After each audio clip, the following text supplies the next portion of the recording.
सो हुण मैं बेनती करदा जी मानयोग सोहन सैजल जी चीफ को स्पीकर ने अज के समागम के उगे कवि ने अपनिया कवितावां राहीं फिल्मांकन कर देंगे ने बाबा साहब के जीवन का। सो धन्यवाद करते हैं जी, क्योंकि उन्होंने शाम का एक प्रोग्राम उलीकिया होया फिर भी सानू निराश नहीं किया, साडे दरम्यान ने। बहुत धन्यवाद मानयोग सोहन सैजल। बाबा साहब डॉक्टर BR अंबेडकर जी के 64वें परिनिर्वाण दिवस से बेगमपुरा फाउंडेशन पंजाब ने जो एक शानदार ये दिन ये टाइम ये शाम का प्रोग्राम लिखिया है, तो मैं इन्हां दे इस संस्था के मेन जो कारकुन ने रिस्पैक्टर संतोख सिंह जस्सी जी प्रधान, संजीव कुमार एमा जट्टा जिहड़े स्टेज भी कर रहे हैं, और प्रिंसीपल जसवीर सिंह कैशियर, इन्हां दा ते इन्हां दी टीम का इन्हां दे साथियों का बहुत बहुत धन्नवादी हाँ कि उन्होंने मैनू अज इस मौके तुहाडे दरम्यान शामिल होने का अवसर प्रदान किया। मैं इनू अपना बहुत ही माण विच लैना कि इन्होंने मैनू बिना पूछे मेरा नाम दिता है। इसका मतलब मैनू इस चीज़ का माण होना चाहिए कि थोड़ा बहुत मैनू एक्सैप्ट करते हैं। तो साडे दरम्यान अज दे मुख मेहमान सरदार महेंद्र सिंह जी दोसांझ, अज दे मुख बुलारे डॉक्टर कश्मीर, डॉक्टर बख्शीश जी, बहुत ही उम्दा कलाकार, शायर, लेखक, गायक, तो हर तरह की जिहड़ी समाज दे विच कवाला उतबा रखते आ, सारे तुसीं शामिल हो। बहुत वड्डी गल है कि इलाके दियां मेन शख्सियतां नूं जिन्हां ने कोई वर्ल्ड लैवल दियां मल्लां मारियां उन्होंने भी आज सन्मानित किया जा रहा, तो उन्होंने नाल इस फंक्शन च मैं भी शामिल हाँ। ये नाल मेरे लिए ये तो वड्डी खुशी की गल होर की हो सकती है, तो मैं चाहांगा कि उन्होंने नाँ ते जरूर तालियां मारिया जान।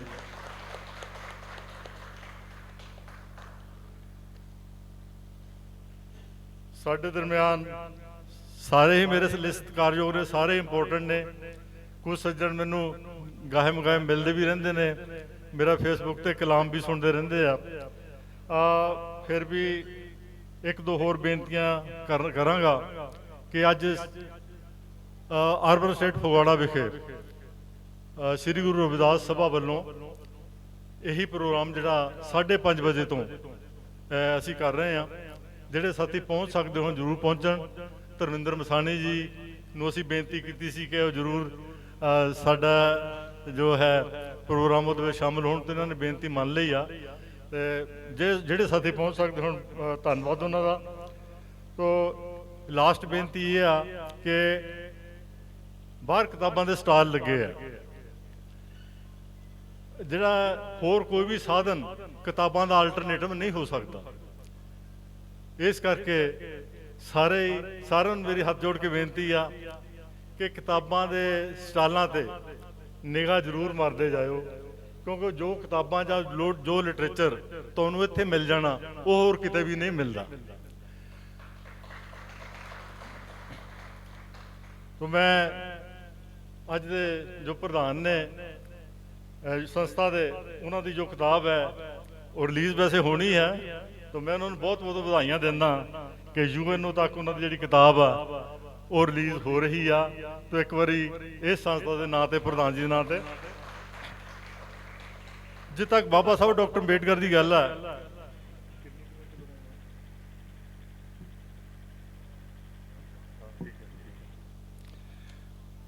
मेरा थोड़ा असूल है कि टाइम मैं पूछ लेना हूँ स्टेज सैकटरी तो कि किन्ना उन्होंने जिन्ना मैनू टाइम दिता मैं उहदे विच अपनी गल। बाबा साहब डॉक्टर अंबेडकर जिन्होंने ਭਾਰਤ ਰਤਨ, ਵਿਸ਼ਵ ਰਤਨ, ਯੁੱਗ ਪੁਰਸ਼, ਔਰ ਜਿਨ੍ਹਾਂ ਦਾ ਜਿਹੜਾ ਜਨਮ ਦਿਨ ਹੈ ਉਹ UN ਤੱਕ ਮਨਾਇਆ ਜਾਂਦਾ, ਤਾਂ ਹੀ ਮੈਨੂੰ ਲੱਗਦਾ ਇਹ ਕਿਤਾਬ ਦਾ ਨਾਮ ਹੈ UN ਤੱਕ ਰੱਖਿਆ ਗਿਆ। ਸਾਡੇ ਲਈ ਬੜੇ, ਸਾਡੇ ਦੇਸ਼ ਲਈ, ਪੂਰੇ ਦੇਸ਼ ਲਈ ਔਰ ਵਰਲਡ ਲਈ ਬਹੁਤ ਹੀ ਮਾਣਯੋਗ ਸ਼ਖਸੀਅਤ ਨੇ, ਜਿਨ੍ਹਾਂ ਦਾ ਕੋਈ ਮੁਕਾਬਲਾ ਨਹੀਂ, ਮੇਰੇ ਰੋਲ ਮਾਡਲ ਨੇ। ਔਰ ਉਹਨਾਂ ਨੂੰ ਪੜ੍ਹ ਕੇ, ਉਹਨਾਂ ਤੋਂ ਪ੍ਰੇਰਿਤ ਹੋ ਕੇ ਥੋੜ੍ਹਾ ਜਿਹਾ ਇਸ ਪਾਸੇ ਤੁਰ ਪਏ ਆ। ਔਰ ਆਪਣੇ ਆਪ ਨੂੰ ਮੈਂ ਧੰਨ ਭਾਗ ਸਮਝਦਾ ਕਿ ਮੈਨੂੰ ਜ਼ਿੰਦਗੀ ਜੀਣ ਦਾ ਜਿਹੜਾ ਸਲੀਕਾ ਆ ਔਰ ਕੁਝ ਸੱਜਣਾ ਲਈ ਪ੍ਰੇਰਣਾ ਸਰੋਤ ਬਣਨ ਦਾ ਜਿਹੜਾ ਇਹ ਮੈਨੂੰ ਮੌਕਾ ਮਿਲਿਆ, ਉਹ ਬਾਬਾ ਸਾਹਿਬ ਡਾਕਟਰ ਅੰਬੇਡਕਰ ਦੀ ਬਦੌਲਤ ਹੈ। ਚਾਹੇ ਉਹਨਾਂ ਦੇ ਕਥਨ ਜਿਹੜੇ ਇੰਨੇ ਸੋਲਿਡ ਨੇ, ਚਾਹੇ ਉਹ ਐਜੂਕੇਟ, ਐਜੀਟੇਟ, ਆਰਗੇਨਾਈਜ਼ ਹੈ, ਚਾਹੇ ਸੁਤੰਤਰਤਾ, ਸਮਾਨਤਾ, ਭਾਈਚਾਰਾ, ਨਿਆਂ ਦੀ ਗੱਲ ਹੈ, ਚਾਹੇ ਬੁੱਧ ਧਰਮ ਦੇ ਵਿੱਚ ਪ੍ਰਵੇਸ਼ ਕਰਨ ਦੀ ਗੱਲ ਹੈ, ਚਾਹੇ ਇਸ ਦੇਸ਼ ਨੂੰ ਦਾ ਸੰਵਿਧਾਨ ਲਿਖਣ ਦੀ ਗੱਲ ਹੈ, ਚਾਹੇ ਇਸ ਦੇਸ਼ ਦੇ ਵਿੱਚੋਂ ਜਿਹੜਾ ਜਾਤੀ ਪੀੜਤ ਸਮਾਜ ਆ, ਸਭ ਤੋਂ ਮਾੜੇ ਲੋਕਾਂ ਦੀ ਬਾਂਹ ਫੜਨ ਦੀ ਗੱਲ ਹੈ, ਉਹ ਬਾਬਾ ਸਾਹਿਬ ਡਾਕਟਰ ਅੰਬੇਡਕਰ ਨੇ ਜਿਸ ਤਰ੍ਹਾਂ ਕੀਤੀ ਆ। ਔਰ ਬਿਨਾਂ ਖੂਨ ਦਾ ਇੱਕ ਵੀ ਕਤਰਾ ਵਹਾਇਆ ਇਸ ਦੇਸ਼ ਦੇ ਵਿੱਚ ਕਰੋੜਾਂ ਲੋਕਾਂ ਨੂੰ ਜਿਹੜਾ ਮੁਕਤੀ ਦਾ ਮਾਰਗ ਦੱਸਿਆ, ਉਹਦੇ ਲਈ ਬਾਬਾ ਸਾਹਿਬ ਡਾਕਟਰ ਅੰਬੇਡਕਰ ਦਾ ਕੋਈ ਸਾਨੀ ਨਹੀਂ ਹੈ। ਉਹ ਮਹਾਰਾਸ਼ਟਰ ਗੌਰਮੈਂਟ ਨੇ ਕਾਫੀ 21-22 ਵੋਲਿਊਮ ਲਿਖੇ ਆ, ਔਰ ਜਿਹੜੇ ਬਾਬਾ ਸਾਹਿਬ ਦੇ ਕੁਲੀਗ ਨੇ ਉਹਨਾਂ ਨੇ ਵੀ ਬੜਾ ਲਿਟਰੇਚਰ ਲਿਖਿਆ। ਸੋਹਣ ਲਾਲ ਸ਼ਾਸਤਰੀ ਨੇ, ਸ਼ੰਕਰਾਨੰਦ ਸ਼ਾਸਤਰੀ, ਨਾਨਕ ਚੰਦ ਰੱਤੂ ਔਰ KC ਸੁਲੇਖ ਸਾਹਿਬ, ਇਸ ਤਰ੍ਹਾਂ ਬਹੁਤ ਸਾਰੇ ਲੇਖਕ ਨੇ, ਵਿਦਵਾਨ ਨੇ, ਬੁੱਧੀਜੀਵੀ ਨੇ, ਜਿਨ੍ਹਾਂ ਨੇ ਜਿਹੜੇ ਬਾਬਾ ਸਾਹਿਬ ਡਾਕਟਰ ਅੰਬੇਡਕਰ ਦੇ ਨਾਲ ਵਿਚਰੇ ਆ ਔਰ ਉਹਨਾਂ ਬਾਰੇ ਲਿਖਿਆ। ਬਾਬਾ ਸਾਹਿਬ ਇੱਕ ਇਤਿਹਾਸਕ ਸ਼ਖਸੀਅਤ ਹੈ ਔਰ ਉਹਨਾਂ ਦਾ ਜਿਹੜਾ ਸਾਰਾ ਨੌਲੇਜ ਆ, ਜੋ ਗਿਆਨ ਹੈ, ਉਹ ਡਾਕੂਮੈਂਟਡ ਆ। ਉਹ ਕੋਈ ਕਿਸੇ ਦਾ ਉਹਨੂੰ ਫੈਬਰੀਕੇਟ ਨਹੀਂ ਕਰ ਸਕਦਾ, ਉਹਦੇ ਵਿੱਚ ਵੱਧ ਘੱਟ ਨਹੀਂ ਕਰ ਸਕਦਾ। ਔਰ ਇਸ ਗੱਲ ਦਾ ਇਹ ਵਾਧਾ ਹੈ ਕਿਉਂਕਿ ਇਸ ਦੇਸ਼ ਦੇ ਵਿੱਚ ਜਿਹੜੀ ਵਿਵਸਥਾ ਆ ਉਹ ਹਮੇਸ਼ਾ ਤੋਂ ਕਾਫੀ ਸਮੇਂ ਤੋਂ ਆਮ ਲੋਕਾਂ ਦੇ ਅਗੇਂਸਟ ਹੀ ਰਹੀ ਹੈ। ਅੱਜ ਦਾ ਤੁਸੀਂ ਕਿਸਾਨ ਅੰਦੋਲਨ ਹੀ ਦੇਖ ਲਓ ਕਿ ਜਿਨ੍ਹਾਂ ਲਈ ਬਿੱਲ ਲਿਆਂਦੇ ਆ ਉਹ ਕਹਿੰਦੇ ਵੀ ਸਾਨੂੰ ਨਹੀਂ ਚਾਹੀਦੇ, ਗਵਰਨਮੈਂਟ ਉੱਤੇ ਥੋਪਣਾ ਚਾਹੁੰਦੀ ਆ। ਔਰ ਇਸੇ ਤਰ੍ਹਾਂ ਜਿਨ੍ਹਾਂ ਨੂੰ ਆਪਾਂ ਦਲਿਤ ਕਹਿ ਲਈਏ, ਉਹਨਾਂ ਦਾ ਤਾਂ ਕੋਈ ਹਾਲ ਹੀ ਨਹੀਂ ਹੈ, ਉਹਨਾਂ ਨੂੰ ਕੋਈ ਇਨਸਾਨੀ ਜ਼ਿੰਦਗੀ ਅਜੇ ਤੱਕ ਪ੍ਰਾਪਤ ਨਹੀਂ ਹੋਈ। ਔਰ ਜਿਹੜੀ ਪ੍ਰਾਪਤ ਹੋਈ ਆ ਉਹ ਬਾਬਾ ਸਾਹਿਬ ਦੀ ਬਦੌਲਤ ਹੋਈ ਆ, ਜਿਹਦੇ ਕਰਕੇ ਅੱਜ ਆਪਾਂ ਇੱਥੇ ਬੈਠੇ ਆ ਔਰ ਮੈਂ ਤੁਹਾਡੇ ਸਾਹਮਣੇ ਬੋਲ ਰਿਹਾ। ਤਾਂ ਬਹੁਤ ਸਾਰੀਆਂ ਗੱਲਾਂ ਨੇ ਬਾਬਾ ਸਾਹਿਬ ਡਾਕਟਰ ਅੰਬੇਡਕਰ ਬਾਰੇ ਜਿਹੜੀਆਂ ਕਿ ਇੱਕ ਮੀਟਿੰਗ ਦੇ ਵਿੱਚ ਜਾਂ ਇਸ ਤਰ੍ਹਾਂ ਕਵਰ ਨਹੀਂ ਹੋ ਸਕਦਾ, ਕਿ ਮੈਨੂੰ ਕਾਫੀ ਦੇਰ ਤੋਂ ਮੈਂ ਉਹਨੂੰ ਪੜ੍ਹਦਾ ਰਿਹਾ, ਬਲਕਿ ਮੈਂ ਪ੍ਰੀ ਮੈਚੋਰ ਰਿਟਾਇਰਮੈਂਟ ਵੀ ਲੈ ਲਈ 8-9 ਸਾਲ ਪਹਿਲਾਂ ਬੈਂਕ ਦੀ ਨੌਕਰੀ ਛੱਡ ਕੇ। ਇਹ ਸਾਰੇ ਵੋਲਿਊਮ ਮੈਂ ਪੜ੍ਹੇ ਔਰ ਵੋਲਿਊਮ ਤੇ ਕਿਤਾਬਾਂ ਲਿਖੀਆਂ ਜਿਹੜੀਆਂ ਕਿ ਬਾਹਰ ਅਵੇਲੇਬਲ ਆ। ਤਾਂ ਮੈਂ ਹੋਰ ਨਾਲ ਵੀ ਟਾਈਮ ਲੈਣਾ ਤਾਂ ਬਾਬਾ ਸਾਹਿਬ ਬਾਰੇ ਗੱਲਾਂ ਹੋਣਗੀਆਂ। ਤਾਂ ਮੈਂ ਆਪਣੀ ਜਿਹੜੀ ਕਵਿਤਾ ਆ ਮੇਨ ਤੌਰ ਤੇ, ਜਿਹੜੇ ਮੈਨੂੰ ਮੁੱਖ ਤੌਰ ਤੇ ਇੱਥੇ ਬੁਲਾਇਆ ਗਿਆ, ਉਹ ਮੈਂ ਤੁਹਾਡੇ ਨਾਲ ਜ਼ਰੂਰ ਸਾਂਝੀ ਕਰਾਂਗਾ।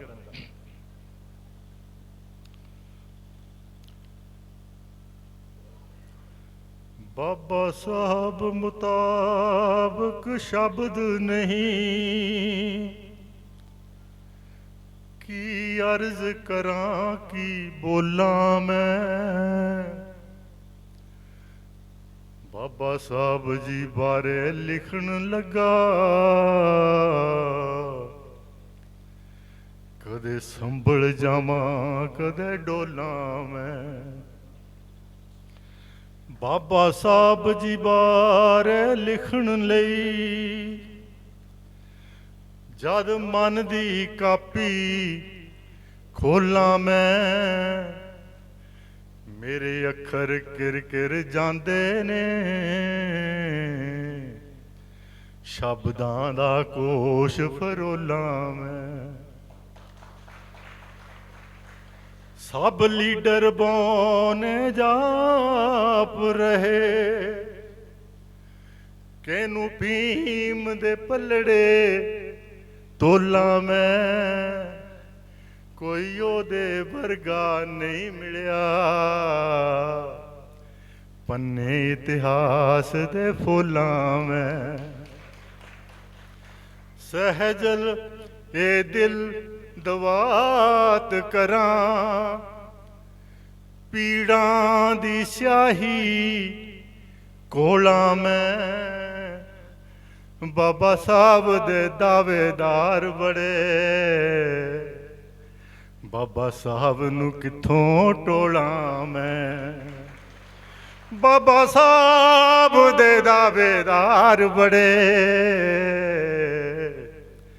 ਬਾਬਾ ਸਾਹਿਬ ਨੂੰ ਕਿੱਥੋਂ ਟੋਲਾਂ ਮੈਂ।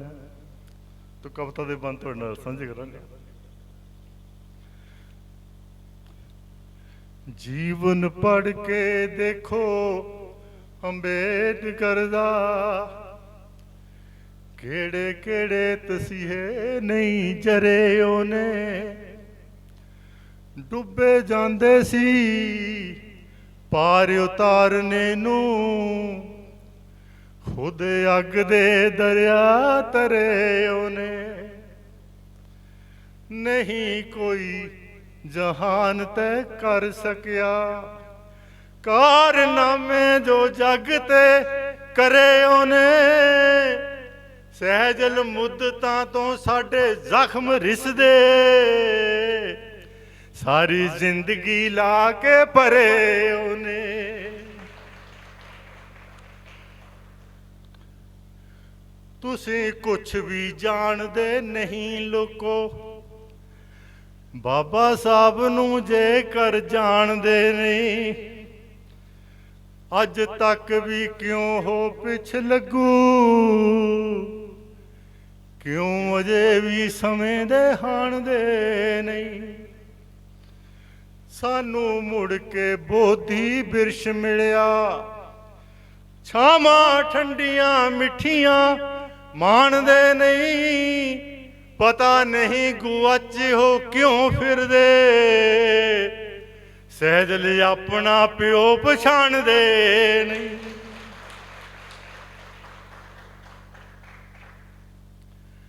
ਰਾਜਨੀਤੀ ਤੇ ਧਨ ਵਿੱਚ ਬੜੀ ਸ਼ਕਤੀ ਧਿਆਨ ਦਿਓ ਰਾਜਨੀਤੀ ਤੇ ਧਨ ਵਿੱਚ ਬੜੀ ਸ਼ਕਤੀ ਪਰ ਵਿਦਿਆ ਗਿਆਨ ਦਾ ਕੋਈ ਮੁਕਾਬਲਾ ਨਹੀਂ ਹੋਏ ਦੇਸ਼ ਦੇ ਵਿੱਚ ਬਥੇਰੇ ਆਗੂ ਭੀਮ ਮਹਾਨ ਦਾ ਕੋਈ ਮੁਕਾਬਲਾ ਨਹੀਂ ਦੁਨੀਆ ਪਰ ਅੰਦਰ ਬਾਬਾ ਸਾਹਿਬ ਦੇ ਲਈ ਸਨਮਾਨ ਦਾ ਕੋਈ ਮੁਕਾਬਲਾ ਨਹੀਂ ਸਹਿਜਲ ਲਿਖ ਕੇ ਗਏ ਸੰਵਿਧਾਨ ਜਿਹੜਾ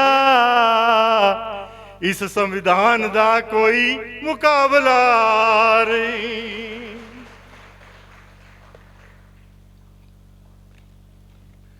ਬਲਹੀਣਾਂ ਨੂੰ ਜਿਨ੍ਹਾਂ ਨੇ ਬਲ ਦਿੱਤਾ ਉਹ ਨਾਮ ਇੱਕ ਨਾਮ ਅੰਬੇਡਕਰ ਹੈ ਕੋਈ ਨਹੀਂ ਬੁਲੰਦੀਆਂ ਛੋ ਸਕਿਆ ਇਹੋ ਜਿਹਾ ਮੁਕਾਮ ਅੰਬੇਡਕਰ ਹੈ ਭਾਰਤ ਦੇਸ਼ ਦੇ ਵਿੱਚ ਕ੍ਰਾਂਤੀ ਦਾ ਆਗਾਜ਼ ਅੰਜਾਮ ਅੰਬੇਡਕਰ ਹੈ ਸਹਿਜਲ ਮੁਰਦਾ ਵੀ ਸੁਣੇ ਤਾਂ ਉੱਠ ਬੈਠੇ ਇਹੋ ਜਿਹਾ ਪੈਗਾਮ ਅੰਬੇਡਕਰ ਹੈ ਦੋ ਸ਼ਬਦ ਸੰਘਰਸ਼ ਤੇ ਕੁਰਬਾਨੀ ਬਾਬਾ ਸਾਹਿਬ ਤੇ ਬੜੇ ਹੀ ਢੁਕਦੇ ਨੇ ਹੁੰਦੇ ਤੀਰ ਜੋ ਤੀਰ ਇਕਲਵਿਆ ਦੇ ਕਦੇ ਨਹੀਂ ਨਿਸ਼ਾਨੇ ਤੋਂ ਉੱਕਦੇ ਨੇ ਹਾਲ ਕਿੰਨੇ ਵੀ ਮਾੜੇ ਬੇਸ਼ੱਕ ਹੋਵਣ ਸ਼ੇਰ ਰਹੇ ਹਮੇਸ਼ਾ ਹੀ ਬੁੱਕਦੇ ਨੇ ਸਹਿਜਲ ਭੀਮ ਦੀ ਵਿਦਵਤਾ ਦੇ ਅੱਗੇ ਰਹੇ ਗਾਂਧੀ ਤੇ ਨਹਿਰੂ ਵੀ ਝੁਕਦੇ ਨੇ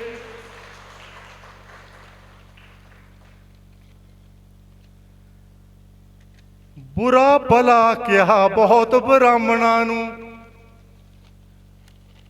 ਭਲਾ ਬੁਰਾ ਕਿਹਾ ਬਹੁਤ ਬ੍ਰਾਹਮਣਾਂ ਨੂੰ। ਬਾਬਾ ਸਾਹਿਬ ਨੇ ਕਿਹਾ ਕਿ ਕਿਰਤੀ ਕਾਮੇ ਮਜ਼ਦੂਰੇ ਕਿਸਾਨਾਂ ਦੇ ਜਿਹੜੇ ਦੋ ਦੁਸ਼ਮਣ ਆ ਇੰਡੀਆ ਦੇ ਵਿੱਚ, ਉਹ ਬ੍ਰਾਹਮਣਵਾਦ ਤੇ ਪੂੰਜੀਵਾਦ। ਬ੍ਰਾਹਮਣਵਾਦ ਕਿਸੇ ਜਾਤ ਦਾ ਨਾਂ ਨਹੀਂ, ਉਹ ਕਹਿੰਦੇ ਇੱਕ ਵਿਚਾਰਧਾਰਾ ਦਾ ਨਾਂ ਆ ਜਿਹਨੇ ਜਾਤ ਪਾਤ ਦਾ ਜਿਹੜਾ ਮੁੱਢ ਬੰਨਿਆ। ਬੁਰਾ ਭਲਾ ਕਿਹਾ ਬਹੁਤ ਬ੍ਰਾਹਮਣਾਂ ਨੂੰ,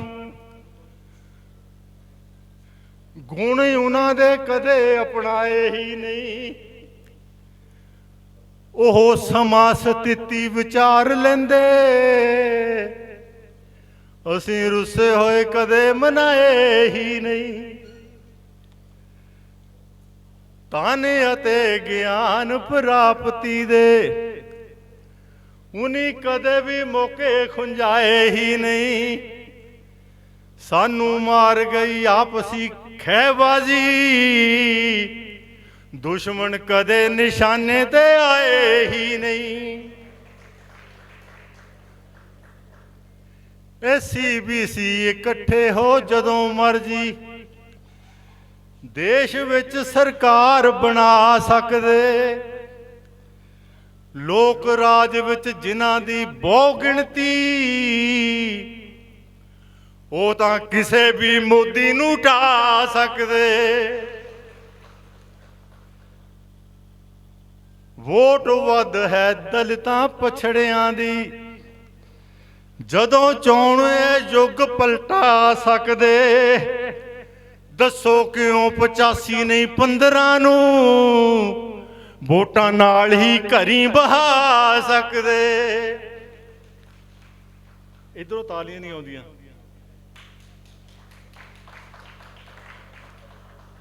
ਤੁਸੀਂ ਆਪਣੇ ਆ, ਮੈਂ ਕੁਝ ਵੀ ਕਹਿ ਸਕਦਾ ਇੱਥੋਂ। ਸੁਣਿਓ ਧਿਆਨ ਨਾਲ, 2-3 ਬੰਦ ਹੀ ਹੋਰ, 2-3 ਬੰਦ ਹੋਰ। ਥੋੜਾ ਆਵਾਜ਼ ਬਾਹਰ ਜਾ ਕੇ ਗੱਲ ਕਰੋ ਜਿਹਨੇ ਕਰਨੀ ਹੈ। ਕਾਕੇ ਤੁਹਾਨੂੰ ਵੀ ਕਿਹਾ, ਤੁਹਾਨੂੰ ਵੀ ਕਿਹਾ। ਦਾਗ ਇੱਕ ਨਹੀਂ ਭੀਮਾਂ ਦੇ ਚੰਨ ਉੱਤੇ,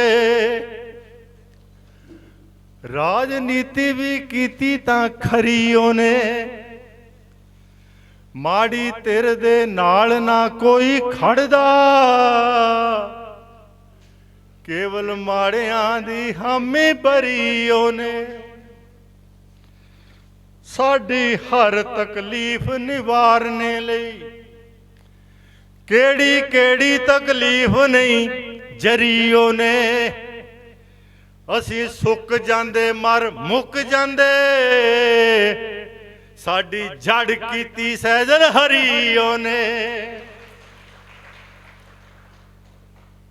ਇੱਥੇ ਤੱਕ ਲਿਆਉਣ ਲਈ ਕਾਰਵਾਂ ਨੂੰ ਬੇਸ਼ੁਮਾਰ ਤਕਲੀਫਾਂ ਸਹਾਰੀਆਂ ਮੈਂ। ਬੜਾ ਘੇਰਿਆ ਘੋਰ ਵਿਰੋਧੀਆਂ ਨੇ, ਨਹੀਂ ਫੇਰ ਵੀ ਹਿੰਮਤਾਂ ਹਾਰੀਆਂ ਮੈਂ। ਪਿੱਛੇ ਜਾਵੇ ਨਾ ਕਾਰਵਾਂ ਕਿਸੇ ਹੀਲੇ, ਲਿਖੀਆਂ ਜੁਗਤਾਂ ਸੰਵਿਧਾਨ ਵਿੱਚ ਸਾਰੀਆਂ ਮੈਂ।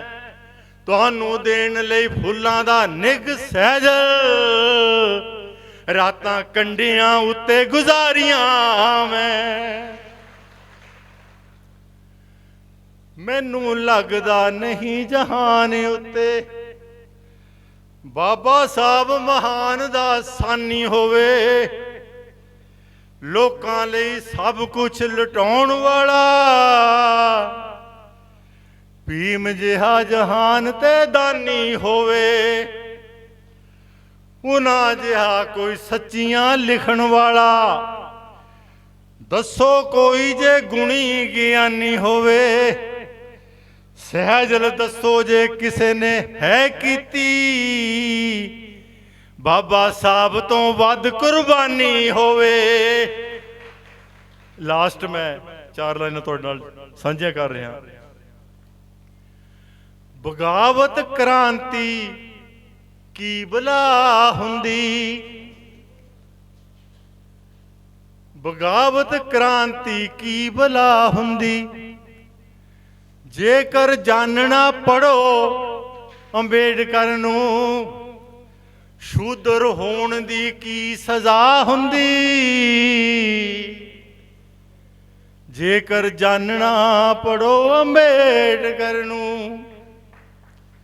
ਦੁਨੀਆ ਝੁਕਦੀ ਨਹੀਂ ਝੁਕਾ ਹੁੰਦੀ, ਜੇਕਰ ਜਾਨਣਾ ਪੜੋ ਅੰਬੇਡਕਰ ਨੂੰ। ਸਹਿਜਲ ਕਿੱਦਾਂ ਗੁਲਾਮੀ ਹੈ ਲਾ ਹੁੰਦੀ, ਜੇਕਰ ਜਾਨਣਾ ਪੜੋ ਅੰਬੇਡਕਰ ਨੂੰ। ਜੈ ਭੀਮ, ਨਮੋਦਾਏ। Thank you very much. ਹਾਂਜੀ, ਮਾਣਯੋਗ ਸੋਹਣ ਸਹਿਜਲ ਜੀ, ਜਿਵੇਂ ਗੱਲ ਕੀਤੀ ਕਿ ਆਪਣੀਆਂ ਕਵਿਤਾਵਾਂ ਦੇ ਨਾਲ ਇੱਕ ਫਿਲਮਾਂਕਣ ਕਰ ਦਿੰਦੇ ਆ, ਉਹ ਸਮਾਂ ਸਾਡੀਆਂ ਅੱਖਾਂ ਦੇ ਸਾਹਮਣੇ ਆ ਜਾਂਦਾ ਹੈ ਜਦੋਂ ਸ਼ਬਦਾਂ ਦਾ ਚਿੱਤਰਣ ਕਰਦੇ ਨੇ। ਔਰ ਪ੍ਰਗਤੀ ਕਲਾ ਕੇਂਦਰ ਲਾਂਦਰਾ ਦੀ ਟੀਮ ਵੀ ਸਾਡੇ ਦਰਮਿਆਨ ਪਹੁੰਚ ਚੁੱਕੀ ਹੈ ਔਰ ਸਾਡੇ ਦਰਮਿਆਨ ਨੇ ਜੀ ਕਮਲਦੀਪ ਕਾਮਾ ਜੀ ਦੇ ਸਤਿਕਾਰਯੋਗ ਮਾਤਾ ਜੀ ਸ਼੍ਰੀਮਤੀ ਮਹਿੰਦਰ ਕੌਰ ਜੀ ਸਾਡੇ ਦਰਮਿਆਨ ਪਹੁੰਚ ਗਏ ਨੇ ਜੀ। ਅਸੀਂ ਉਹਨਾਂ ਦਾ ਵੀ ਧੰਨਵਾਦ ਕਰਦੇ ਹਾਂ। ਔਰ ਸਾਡੇ ਦਰਮਿਆਨ ਅਮਰਿੰਦਰ ਬੌਬੀ ਜੀ ਉੱਘੇ ਕਲਾਕਾਰ ਨੇ, ਉਹ ਵੀ ਪਹੁੰਚ ਚੁੱਕੇ ਨੇ ਪਟਿਆਲਾ ਤੋਂ। ਉਹਨਾਂ ਨੇ ਵੀ ਇੱਕ ਦੋ ਗੀਤਾਂ ਦੇ ਨਾਲ ਆਪਣੀ ਹਾਜ਼ਰੀ ਲਵਾਉਣੀ ਹੈ, ਸੋ ਅਸੀਂ ਉਹਨਾਂ ਦਾ ਬਹੁਤ ਧੰਨਵਾਦ ਕਰਦੇ ਹਾਂ ਜੀ। ਸਵਾਗਤ ਕਰਦੇ ਹਾਂ ਬੇਗਮਪੁਰਾ ਫਾਊਂਡੇਸ਼ਨ ਦੇ ਵੱਲੋਂ। ਇਸ ਤੋਂ ਪਹਿਲਾਂ ਕਿ ਅਸੀਂ ਉਹਨਾਂ ਨੂੰ ਸੁਣੀਏ, ਕਿਉਂਕਿ ਸਾਡਾ ਅੱਜ ਦਾ ਜਿਹੜਾ ਸਨਮਾਨ ਸਮਾਰੋਹ ਹੈ ਅਸੀਂ ਉਹ ਵੀ ਸ਼ੁਰੂ ਕਰਨਾ ਹੈ, ਲੇਕਿਨ ਉਸ ਤੋਂ ਪਹਿਲਾਂ ਅਸੀਂ ਅੱਜ ਦੇ ਜਿਹੜੇ ਸਾਡੇ ਮੇਨ ਬੁਲਾਰੇ ਨੇ, ਮੁੱਖ ਬੁਲਾਰੇ ਨੇ, ਚੀਫ ਸਪੀਕਰ ਨੇ, ਅਸੀਂ ਉਹਨਾਂ ਨੂੰ ਸੁਣਨਾ ਔਰ ਉਹਨਾਂ ਤੋਂ ਬਾਅਦ ਨਾਲ ਦੀ ਨਾਲ ਅਸੀਂ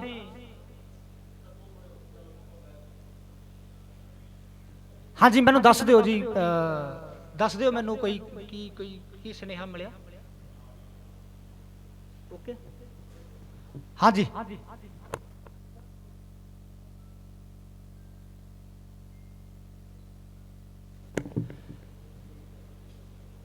ਸੋ ਕਿਉਂਕਿ ਅੱਜ ਦੀਆਂ ਜਿਹੜੀਆਂ ਸ਼ਖਸੀਅਤਾਂ ਜਿਨ੍ਹਾਂ ਨੂੰ ਅਸੀਂ ਸੁਸਿੰਦਰਪਾਲ ਔਜਲਾ ਜੀ ਪਰਿਵਾਰ ਸਮੇਤ ਸਾਡੇ ਦਰਮਿਆਨ ਪਹੁੰਚੇ ਨੇ, ਅਸੀਂ ਨਿੱਘਾ ਸਵਾਗਤ ਕਰਦੇ ਹਾਂ ਜੀ ਬੇਗਮਪੁਰਾ ਫਾਊਂਡੇਸ਼ਨ ਦੀ ਤਰਫੋਂ। ਕਿਉਂਕਿ ਰਣਜੀਤ ਔਜਲਾ ਜੀ ਜੋ 골ਡ ਮੈਡਲਿਸਟ ਨੇ ਬਾਕਸਿੰਗ ਦੇ ਵਿੱਚ ਰਸ਼ੀਆ ਤੋਂ, ਉਹਨਾਂ ਦਾ ਵੀ ਸਨਮਾਨ ਹੋਣਾ ਹੈ। ਅੱਜ ਦੀਆਂ 6 ਸ਼ਖਸੀਅਤਾਂ ਜਿਨ੍ਹਾਂ ਨੂੰ ਡਾਕਟਰ ਅੰਬੇਡਕਰ ਮੈਮੋਰੀਅਲ ਅਵਾਰਡ 2020 ਦਿੱਤਾ ਜਾਣਾ, ਜਿਨ੍ਹਾਂ ਨੇ ਵਰਲਡ ਲੈਵਲ ਤੇ ਕੁਝ ਮੱਲਾਂ ਮਾਰੀਆਂ ਨੇ, ਦੁਨੀਆ ਦੇ ਵਿੱਚ ਕੁਝ ਹਟ ਕੇ ਕੀਤਾ ਹੈ, ਦੁਨੀਆ ਦੇ ਵਿੱਚ ਜਿਨ੍ਹਾਂ ਨੂੰ ਇਹ ਸਮਝਿਆ ਗਿਆ ਕਿ ਇਹ ਜ਼ਿੰਦਗੀ 'ਚ ਕੁਝ ਕਰ ਹੀ ਨਹੀਂ ਸਕਦੇ, ਜਿਨ੍ਹਾਂ ਨੂੰ ਬਿਲਕੁਲ ਨਕਾਰ ਦਿੱਤਾ ਗਿਆ, ਜਿਨ੍ਹਾਂ ਨੂੰ ਇੱਕਦਮ ਇਹ ਦੁਨੀਆ ਦੇ ਵਿੱਚੋਂ ਹਟ ਕੇ ਕਰਾਰ ਦੇ ਦਿੱਤਾ ਗਿਆ ਕਿ ਇਹ ਕੁਝ ਵੀ ਕਰ ਨਹੀਂ ਸਕਦੇ, ਲੇਕਿਨ ਉਹਨਾਂ ਨੇ ਦੁਨੀਆ ਨੂੰ ਝੁਠਲਾਇਆ ਔਰ ਦੁਨੀਆ ਨੂੰ ਝੁਠਲਾ ਕੇ ਜਿਹੜੀਆਂ ਉਹਨਾਂ ਦੇ ਲਈ ਉਹ ਗੱਲਾਂ ਘੜੀਆਂ ਗਈਆਂ, ਉਹਨਾਂ ਗੱਲਾਂ ਨੂੰ ਨਕਾਰ ਕੇ ਆਪਣੀ ਹੋਂਦ ਨੂੰ ਸਾਬਤ ਕੀਤਾ। ਔਰ ਹੋਂਦ ਨੂੰ ਸਾਬਤ ਹੀ ਨਹੀਂ ਕੀਤਾ ਬਲਕਿ ਦੁਨੀਆ ਦੇ ਵਿੱਚ ਆਪਣੀ ਇੱਕ ਵੱਖਰੀ ਪਛਾਣ ਬਣਾਈ। ਉਸ ਪਛਾਣ ਦੇ ਨਾਲ ਅੱਜ ਦੁਨੀਆ ਉਹਨਾਂ ਨੂੰ ਜਾਣਦੀ ਹੈ ਔਰ ਉਹ ਸ਼ਖਸੀਅਤਾਂ ਜਿਨ੍ਹਾਂ ਨੂੰ ਅਸੀਂ ਅੱਜ ਡਾਕਟਰ ਅੰਬੇਡਕਰ ਮੈਮੋਰੀਅਲ ਅਵਾਰਡ 2020 ਦੇ ਨਾਲ ਸਨਮਾਨਿਤ ਕਰਨਾ, ਉਹ ਸ਼ਖਸੀਅਤਾਂ ਨੇ ਮਾਣਯੋਗ ਕਮਲਦੀਪ ਕਾਮਾ ਜੀ ਜੋ ਮਿਸਟਰ ਵਰਲਡ ਬਣੇ ਬਾਕਸਿੰਗ, ਜੋ ਮਿਸਟਰ ਵਰਲਡ ਬਣੇ ਬਾਡੀ ਬਿਲਡਿੰਗ ਫਿਟਨੈਸ ਦੇ ਵਿੱਚ, ਅਮਰੀਕਾ ਤੋਂ ਆਸਟ੍ਰੇਲੀਆ ਦੇ ਸਿਟੀਜ਼ਨ ਬਣ ਕੇ ਆਸਟ੍ਰੇਲੀਆ ਵੱਲੋਂ ਸਾਡੇ ਦੇਸ਼ ਨੂੰ ਰਿਪਰੈਜ਼ੈਂਟ ਕਰ ਰਹੇ। ਇਹ ਵੀ ਇੱਕ ਸਾਡੇ ਦੇਸ਼ ਦੀ ਤਰਾਸਦੀ ਰਹੇਗੀ ਕਿ ਅਸੀਂ ਅੱਜ ਜਿਨ੍ਹਾਂ ਸ਼ਖਸੀਅਤਾਂ ਨੂੰ ਇੱਥੋਂ ਜਿਨ੍ਹਾਂ ਨੂੰ ਅਵਾਰਡ ਦੇਣ ਜਾ ਰਹੇ ਹਾਂ, ਉਹ ਸ਼ਖਸੀਅਤਾਂ ਸਾਡੇ ਦੇਸ਼ ਦੀਆਂ ਹੁੰਦੀਆਂ ਹੋਈਆਂ ਵੀ ਅੱਜ ਜਿਹੜੀਆਂ ਮੱਲਾਂ ਮਾਰ ਰਹੇ ਨੇ, ਉਹ ਬਾਹਰਲੇ ਮੁਲਕਾਂ ਜਾ ਕੇ ਮੱਲਾਂ ਮਾਰ ਰਹੇ ਨੇ। ਇਹ ਸਾਡੇ ਦੇਸ਼ ਦੀ ਇੱਕ ਤਰਾਸਦੀ ਰਹੇਗੀ ਕਿ ਇਹੋ ਜਿਹੇ ਅਨਮੋਲ ਹੀਰੇ ਜਿਨ੍ਹਾਂ ਨੂੰ ਸਿਰ ਅੱਖਾਂ ਤੇ ਬਿਠਾ ਕੇ ਰੱਖਣਾ ਚਾਹੀਦਾ ਸੀ ਭਾਰਤ ਨੂੰ, ਪਰ ਉਹਨਾਂ ਨੇ, ਉਸ ਭਾਰਤ ਨੇ, ਉਸ ਦੇਸ਼ ਨੇ ਜੇ ਉਹਨਾਂ ਨੂੰ ਉਸ ਲੈਵਲ ਤੇ ਨਹੀਂ ਪਹੁੰਚਾਇਆ ਤਾਂ ਉਹਨਾਂ ਨੇ ਈਨ ਨਹੀਂ ਮੰਨੀ ਹੈ, ਬਾਹਰਲੇ ਮੁਲਕਾਂ 'ਚ ਗਏ, ਉੱਥੇ ਜਾ ਕੇ ਆਪਣੇ ਆਪ ਨੂੰ ਸਾਬਤ ਕੀਤਾ। ਕਮਲਦੀਪ ਕਾਮਾ, ਉਹਨਾਂ ਨੂੰ ਅਵਾਰਡ ਮਿਲਣਾ। ਓਲੰਪੀਅਨ ਜਸਵੀਰ ਸਿੰਘ ਕਰਨਾਣਾ ਜੀ ਵੇਟ ਲਿਫਟਿੰਗ ਦੇ ਵਿੱਚ ਕੈਨੇਡਾ ਨੂੰ ਰਿਪਰੈਜ਼ੈਂਟ ਕੀਤਾ ਹੈ ਉਹਨਾਂ ਨੇ ਬੀਜਿੰਗ ਓਲੰਪਿਕ ਦੇ ਵਿੱਚ, ਉਹਨਾਂ ਦਾ ਸਨਮਾਨ ਹੋਣਾ। ਪ੍ਰੋਫੈਸਰ ਪ੍ਰਭਜੋਤ ਕੌਰ ਸੈਣੀ ਜੋ ਆਸਟ੍ਰੇਲੀਆ ਦੇ ਵਿੱਚ ਜਾ ਕੇ ਵਿਕਟੋਰੀਆ ਯੂਨੀਵਰਸਿਟੀ ਆਸਟ੍ਰੇਲੀਆ ਦੇ ਵਿੱਚ ਜਾ ਕੇ ਪ੍ਰੋਫੈਸਰ ਬਣੇ ਨੇ ਔਰ ਡਾਕਟਰ ਸਵਿਤਾ ਮੱਲ ਜੀ, ਜਿਨ੍ਹਾਂ ਨੇ ਆਪਣੀ ਐਜੂਕੇਸ਼ਨ ਇੱਥੋਂ ਹੀ ਸ਼ੁਰੂ ਕੀਤੀ ਹੈ ਔਰ ਉਹ ਅਮਰੀਕਾ ਦੇ ਵਿੱਚ ਜਾ ਕੇ ਡਾਕਟਰ ਆਫ ਮੈਡੀਸਨ ਬਣੇ ਨੇ। ਸਨਮਾਨ ਕਰਨਾ ਉਹਨਾਂ ਦਾ, ਉਹਨਾਂ ਨੂੰ ਅਵਾਰਡ ਮਿਲਣਾ। ਮਾਨਯੋਗ ਹਰਦੇਵ ਸ਼ੋਕਰ ਜੀ, ਜਿਹੜੇ ਦੁਨੀਆ ਦੀ ਸਭ ਤੋਂ ਉੱਚੀ ਸੜਕ ਤੇ 2 ਵਾਰ ਜਾ ਕੇ ਆਏ ਆ। ਜੇ ਉੱਥੇ ਨੂੰ ਜਾਣਾ ਹੋਵੇ ਤਾਂ ਸਿਲੰਡਰ ਆਕਸੀਜਨ ਦਾ ਨਾਲ ਲਿਜਾਣਾ ਪੈਂਦਾ। ਇੱਕ ਵਾਰ ਸਾਈਕਲ ਤੇ ਗਏ ਆ ਔਰ ਦੂਜੀ ਵਾਰੀ ਮੋਪੜ ਤੇ ਗਏ ਆ। 2 ਵਾਰ ਜਾ ਕੇ ਆਏ ਆ। 18,380 ਫੁੱਟ ਉੱਚਾ ਜਿਹੜਾ ਉਹ ਦर्रा ਹੈ, ਉੱਥੇ ਤੱਕ ਉਹ ਗਏ।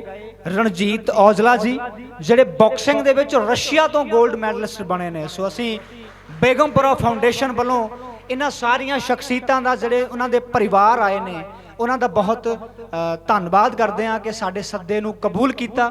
ਔਰ ਇਸ ਤੋਂ ਪਹਿਲਾਂ ਅਸੀਂ ਉਹਨਾਂ ਦਾ ਇਹ ਸਨਮਾਨ ਸਮਾਰੋਹ ਸ਼ੁਰੂ ਕਰੀਏ, ਜਿਨ੍ਹਾਂ ਦੀ ਬਦੌਲਤ ਇਹ ਸਾਰਾ ਕੁਝ ਸੰਭਵ ਹੋ ਸਕਿਆ। ਬਾਬਾ ਸਾਹਿਬ ਡਾਕਟਰ ਅੰਬੇਡਕਰ, ਜਿਨ੍ਹਾਂ ਦਾ ਪਰਿਨਿਰਵਾਣ ਦਿਵਸ 64ਵਾਂ ਔਰ ਉਹਨਾਂ ਨੂੰ ਸਮਰਪਿਤ ਇਹ ਅੱਜ ਦਾ ਸਮਾਗਮ ਇੱਕ ਸ਼ਾਮ ਬਾਬਾ ਸਾਹਿਬ ਜੀ ਦੇ ਨਾਮ ਅਸੀਂ ਮਨਾ ਰਹੇ ਹਾਂ।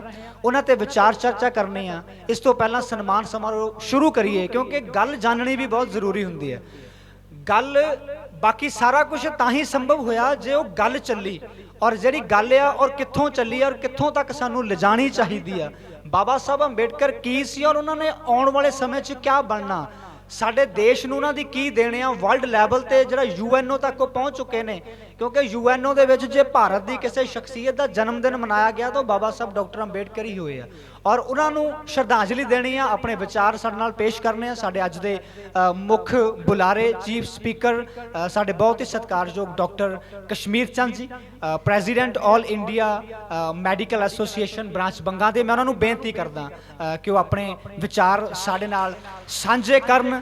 Doctor Kashmir Chand ji, president all India medical association branch Banga ਤੇ MJ ਲਾਈਫ ਕੇਅਰ ਹਸਪਤਾਲ ਨੂੰ ਉਹ ਰਨ ਕਰ ਰਹੇ ਨੇ ਸਕਸੈਸਫੁਲੀ ਬੰਗਾ ਦੇ ਵਿੱਚ। ਔਰ ਉਹਨਾਂ ਨੇ ਸਾਡਾ ਸੱਦਾ ਪ੍ਰਵਾਨ ਕੀਤਾ। ਤੇ ਹੋਰ ਵੀ ਜਿੰਨੀਆਂ ਮੁਅੱਜ਼ਜ਼ ਸ਼ਖਸੀਅਤਾਂ ਬਿਰਾਜਮਾਨ ਨੇ, ਜਿੰਨੀਆਂ ਸਤਿਕਾਰਯੋਗ ਸ਼ਖਸੀਅਤਾਂ ਬਿਰਾਜਮਾਨ ਨੇ, ਅਸੀਂ ਸਾਰਿਆਂ ਦਾ ਧੰਨਵਾਦ ਕਰਦੇ ਹਾਂ। ਡਾਕਟਰ ਕਸ਼ਮੀਰ ਚੰਦ ਜੀ। ਸਭ ਤੋਂ ਪਹਿਲਾਂ ਤਾਂ ਸਾਰੇ ਸਾਥੀਆਂ ਨੂੰ ਜੈ ਭੀਮ, ਜੈ ਭਾਰਤ, ਵਾਹਿਗੁਰੂ ਜੀ ਕਾ ਖਾਲਸਾ, ਵਾਹਿਗੁਰੂ ਜੀ ਕੀ ਫਤਿਹ। ਸਾਥੀਓ, ਅੱਜ ਅਸੀਂ ਬਾਬਾ ਸਾਹਿਬ ਦਾ 64ਵਾਂ ਪਰਿਨਿਰਵਾਣ ਦਿਵਸ ਮਨਾ ਰਹੇ ਹਾਂ। ਔਰ ਇਸ ਮੌਕੇ ਤੇ ਬੇਗਮਪੁਰਾ ਫਾਊਂਡੇਸ਼ਨ ਪੰਜਾਬ, ਜਿਨ੍ਹਾਂ ਦੇ ਪ੍ਰਧਾਨ ਸੰਤੋਖ ਸਿੰਘ ਜੱਸੀ, ਸੰਜੀਵ ਕੁਮਾਰ ਰੈਮਾ ਜੱਟਾਂ, ਪ੍ਰਿੰਸੀਪਲ ਜਸਵੀਰ ਸਿੰਘ ਜੀ, ਮੈਂ ਉਹਨਾਂ ਨੂੰ ਮੁਬਾਰਕਬਾਦ ਦਿੰਦਾ ਕਿ ਜਿਨ੍ਹਾਂ ਨੇ ਬਾਬਾ ਸਾਹਿਬ ਦੇ ਪਰਿਨਿਰਵਾਣ ਦਿਵਸ ਦੇ ਉੱਤੇ ਸਾਡੇ ਸਮਾਜ ਦੀਆਂ, ਪੰਜਾਬ ਦੀਆਂ ਜਿਹੜੀਆਂ ਸਿਰਕੱਢ ਸ਼ਖਸੀਅਤਾਂ, ਉਹਨਾਂ ਨੂੰ ਸਨਮਾਨਿਤ ਕਰਨ ਦਾ ਜਿਹੜਾ ਇਹ ਪ੍ਰੋਗਰਾਮ ਰੱਖਿਆ। ਇਹਦੇ ਵਾਸਤੇ ਜਿਹੜੇ ਪ੍ਰਬੰਧਕ ਹੈ, ਬਹੁਤ ਹੀ ਵਧਾਈ ਦੇ ਪਾਤਰ ਹੈ। ਤੁਸੀਂ ਹੁਣੇ ਸਾਡੇ ਸਮਾਜ ਦੇ ਬਹੁਤ ਹੀ ਜਿਹੜੇ ਬੁੱਧੀਜੀਵੀ, ਲੇਖਕ, ਕਵੀ ਔਰ ਸਾਡੇ ਮਾਰਗਦਰਸ਼ਕ ਸੋਹਣ ਸਹਿਜਲ ਜੀ ਨੂੰ ਸੁਣਿਆ। ਉਹ ਆਪਣੇ ਤਰੀਕੇ ਦੇ ਨਾਲ ਸਮਾਜ ਨੂੰ ਜਾਗਰੂਕ ਕਰਨ ਦੀ ਗੱਲ ਕਰ ਰਹੇ ਹੈ। ਔਰ ਸੰਤੋਖ ਜੱਸੀ ਜੀ ਦੀ ਕਿਤਾਬ UNO ਤੱਕ ਜਿਹੜੀ ਅੱਜ ਰਿਲੀਜ਼ ਹੋ ਰਹੀ ਹੈ, ਉਹਦੇ ਵਾਸਤੇ ਮੈਂ ਸੰਤੋਖ ਜੱਸੀ ਜੀ ਨੂੰ ਇਹਦੇ ਵਾਸਤੇ ਮੁਬਾਰਕਬਾਦ ਦਿੰਦਾ। ਤੇ ਬਾਬਾ ਸਾਹਿਬ ਦੀ ਜਿਹੜੀ ਪਰਿਨਿਰਵਾਣ ਦਿਵਸ ਦੀ ਜਿਹੜੀ ਗੱਲ ਹੈ, ਉਹਦੇ ਬਾਰੇ ਮੈਂ ਥੋੜਾ ਜਿਹਾ ਗੱਲਬਾਤ ਕਰਨੀ ਚਾਹੂੰਗਾ।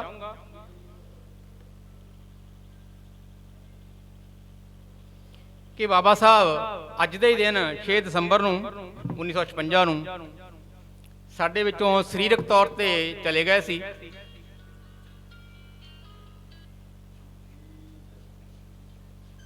ਤੇ ਉਹਨਾਂ ਦੇ ਵਿਚਾਰ, ਉਹਨਾਂ ਦਾ ਸੰਘਰਸ਼ ਔਰ ਉਹਨਾਂ ਦਾ ਦਿੱਤਾ ਹੋਇਆ ਸੰਵਿਧਾਨ ਅੱਜ ਤੱਕ ਸਾਡੇ ਸਾਰਿਆਂ ਦੀ ਜਿਹੜੀ ਜ਼ਿੰਦਗੀ ਨੂੰ, ਸਾਡੇ ਜੀਵਨ ਨੂੰ ਰੌਸ਼ਨ ਕਰ ਰਿਹਾ ਹੈ। ਤੇ ਬਾਬਾ ਸਾਹਿਬ ਦੇ ਪਰਿਨਿਰਵਾਣ ਦਿਵਸ ਤੇ ਬਾਬਾ ਸਾਹਿਬ ਦੇ ਮੂਰਤੀਆਂ ਨੂੰ ਜਾਂ ਬਾਬਾ ਸਾਹਿਬ ਦੇ ਬੁੱਤਾਂ ਨੂੰ ਜਾਂ ਬਾਬਾ ਸਾਹਿਬ ਦੀ ਫੋਟੋ ਨੂੰ ਫੁੱਲ ਚੜਾਉਣ ਦੇ ਨਾਲ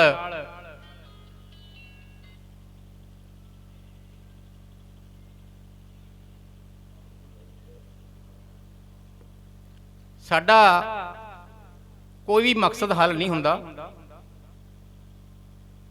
ਜੇ ਅਸੀਂ ਬਾਬਾ ਸਾਹਿਬ ਦੇ ਯੋਗਦਾਨ ਦੀ ਗੱਲ ਕਰੀਏ ਤਾਂ ਭਾਰਤੀ ਸਮਾਜ ਹੈ ਜਿਹੜਾ, ਇਹਦਾ ਕੋਈ ਵੀ ਪਹਿਲੂ ਇਹੋ ਜਿਹਾ ਨਹੀਂ ਹੈ ਜਿਹਦੇ ਵਿੱਚ ਬਾਬਾ ਸਾਹਿਬ ਦਾ ਯੋਗਦਾਨ ਨਹੀਂ ਹੈ। ਬਾਬਾ ਸਾਹਿਬ ਦੀ ਜ਼ਿੰਦਗੀ ਜਿਹੜੀ ਹੈ ਉਸ ਸਮੇਂ ਦੇ ਵਿੱਚ ਬਾਬਾ ਸਾਹਿਬ ਜਨਮ ਲਿਆ ਜਦੋਂ ਇਸ ਸਮਾਜ ਦੇ ਉੱਤੇ ਅਤਿਆਚਾਰ, ਅਨਿਆਂ ਇਹੋ ਜਿਹੀ ਚਰਮ ਸੀਮਾ ਤੇ ਸੀ ਕਿ ਇਨਸਾਨ ਨੂੰ ਇਨਸਾਨ ਨਹੀਂ ਸੀ ਸਮਝਿਆ ਜਾਂਦਾ। ਬਾਬਾ ਸਾਹਿਬ ਦੀ ਸਕੂਲੀ ਪੜ੍ਹਾਈ ਤੋਂ ਲੈ ਕੇ ਔਰ ਉੱਚ ਅਹੁਦਿਆਂ ਤੇ ਪਹੁੰਚਣ ਤੱਕ, ਮਿਲਟਰੀ ਸੈਕਟਰੀ ਦੇ ਲੈਵਲ ਤੇ ਪਹੁੰਚਣ ਤੱਕ ਵੀ ਉਹਨਾਂ ਨੂੰ ਸਨਮਾਨ, ਜਿਹੜੀ ਅਪਮਾਨ ਦਾ ਜਿਹੜਾ ਆ ਉਹ ਸਾਹਮਣਾ ਕਰਨਾ ਪਿਆ। ਔਰ ਜਿਹੜੀ ਬਾਬਾ ਸਾਹਿਬ ਦੀ ਜ਼ਿੰਦਗੀ ਹੈ, ਬਾਬਾ ਸਾਹਿਬ ਨੇ ਸਿਰਫ ਇਹ ਨਹੀਂ ਕਿ ਦਵੇ ਕੁਚਲੇ ਲੋਕਾਂ ਲਈ ਜਾਂ ਦਲਿਤ ਸਮਾਜ ਦੇ ਲੋਕਾਂ ਲਈ ਕੰਮ ਕੀਤਾ, ਉਹਨਾਂ ਨੇ ਪੂਰੇ ਦੇਸ਼ ਦੇ ਲਈ, ਹਰ ਵਰਗ ਦੇ ਲਈ ਕੰਮ ਕੀਤਾ। ਔਰ ਜਿਹੜਾ ਉਹਨਾਂ ਦਾ ਜੋ ਸੰਘਰਸ਼ ਹੈ ਉਸ ਤੋਂ ਦੇਸ਼ ਦੇ ਹਰ ਵਰਗ ਨੂੰ ਫਾਇਦਾ ਹੋਇਆ। ਔਰ ਜੇ ਅਸੀਂ ਬਾਬਾ ਸਾਹਿਬ ਨੂੰ ਇੱਕ ਖਾਸ ਜਾਤ ਜਾਂ ਇੱਕ ਖਾਸ ਵਰਗ ਦੇ ਤੱਕ ਸੀਮਿਤ ਕਰਦੇ ਹਾਂ ਤਾਂ ਮੈਂ ਸਮਝਦਾ ਹਾਂ ਕਿ ਇਹ ਇਸ ਤੋਂ ਜ਼ਿਆਦਾ ਹੋਰ ਕੋਈ ਅਨਿਆਂ ਨਹੀਂ ਹੋ ਸਕਦਾ। ਕਿ ਬਾਬਾ ਸਾਹਿਬ ਦੀ ਜੋ ਕੰਟਰੀਬਿਊਸ਼ਨ ਹੈ, ਜੋ ਬਾਬਾ ਸਾਹਿਬ ਦਾ ਯੋਗਦਾਨ ਹੈ ਇਸ ਸਮਾਜ ਨੂੰ, ਇਸ ਦੇਸ਼ ਨੂੰ ਔਰ ਪੂਰੇ ਵਰਲਡ ਨੂੰ, ਉਹਦਾ ਕੋਈ ਇਸ ਲੈਵਲ ਤੇ ਮੈਚ ਨਹੀਂ ਹੈ। ਬਾਬਾ ਸਾਹਿਬ ਨੇ ਵਿਦੇਸ਼ਾਂ ਦੇ ਵਿੱਚ ਜਾ ਕੇ ਵਿੱਦਿਆ ਹਾਸਲ ਕੀਤੀ ਔਰ ਇਸ ਲੈਵਲ ਦੇ ਉਹ ਸਟੂਡੈਂਟ ਪ੍ਰੂਵ ਹੋਏ ਕਿ ਜਦੋਂ ਉਹਨਾਂ ਨੇ ਭਾਰਤ ਦਾ ਸੰਵਿਧਾਨ ਲਿਖਿਆ ਔਰ ਸੰਵਿਧਾਨ ਲਿਖਣ ਤੋਂ ਬਾਅਦ ਸਪੈਸ਼ਲ ਤੌਰ ਤੇ ਕੋਲੰਬੀਆ ਯੂਨੀਵਰਸਿਟੀ ਵੱਲੋਂ ਉਹਨਾਂ ਨੂੰ 1952 ਦੇ ਵਿੱਚ ਸਨਮਾਨਿਤ ਕਰਨ ਲਈ ਦੁਬਾਰਾ ਬੁਲਾਇਆ ਗਿਆ ਉੱਥੇ ਕਿ ਸਾਡੇ ਇਸ ਯੂਨੀਵਰਸਿਟੀ ਦਾ ਇੱਕ ਸਟੂਡੈਂਟ ਇਸ ਲੈਵਲ ਤੱਕ ਪਹੁੰਚਿਆ ਕਿ ਉਹਨੇ ਇੱਕ ਬਹੁਤ ਵੱਡੇ ਦੇਸ਼ ਦਾ ਬਹੁਤ ਵਧੀਆ ਸੰਵਿਧਾਨ ਲਿਖਿਆ। ਤੇ ਬਾਬਾ ਸਾਹਿਬ ਨੂੰ ਉਹਨਾਂ ਨੇ ਸਿੰਬਲ ਆਫ ਨੌਲੇਜ ਦੇ ਨਾਂ ਦੇ ਨਾਲ ਸਨਮਾਨਿਤ ਕੀਤਾ। ਔਰ ਅੱਜ ਤੱਕ ਜਿਹੜਾ ਉਹ ਯੂਨੀਵਰਸਿਟੀ ਦਾ ਜਿਹੜਾ ਗੇਟ ਹੈ ਉਹਦੇ ਉੱਤੇ ਬਾਬਾ ਸਾਹਿਬ ਦਾ ਸਿੰਬਲ ਆਫ ਨੌਲੇਜ ਦੇ ਨਾਂ ਦੇ ਨਾਲ ਉੱਥੇ ਲਿਖਿਆ ਹੋਇਆ।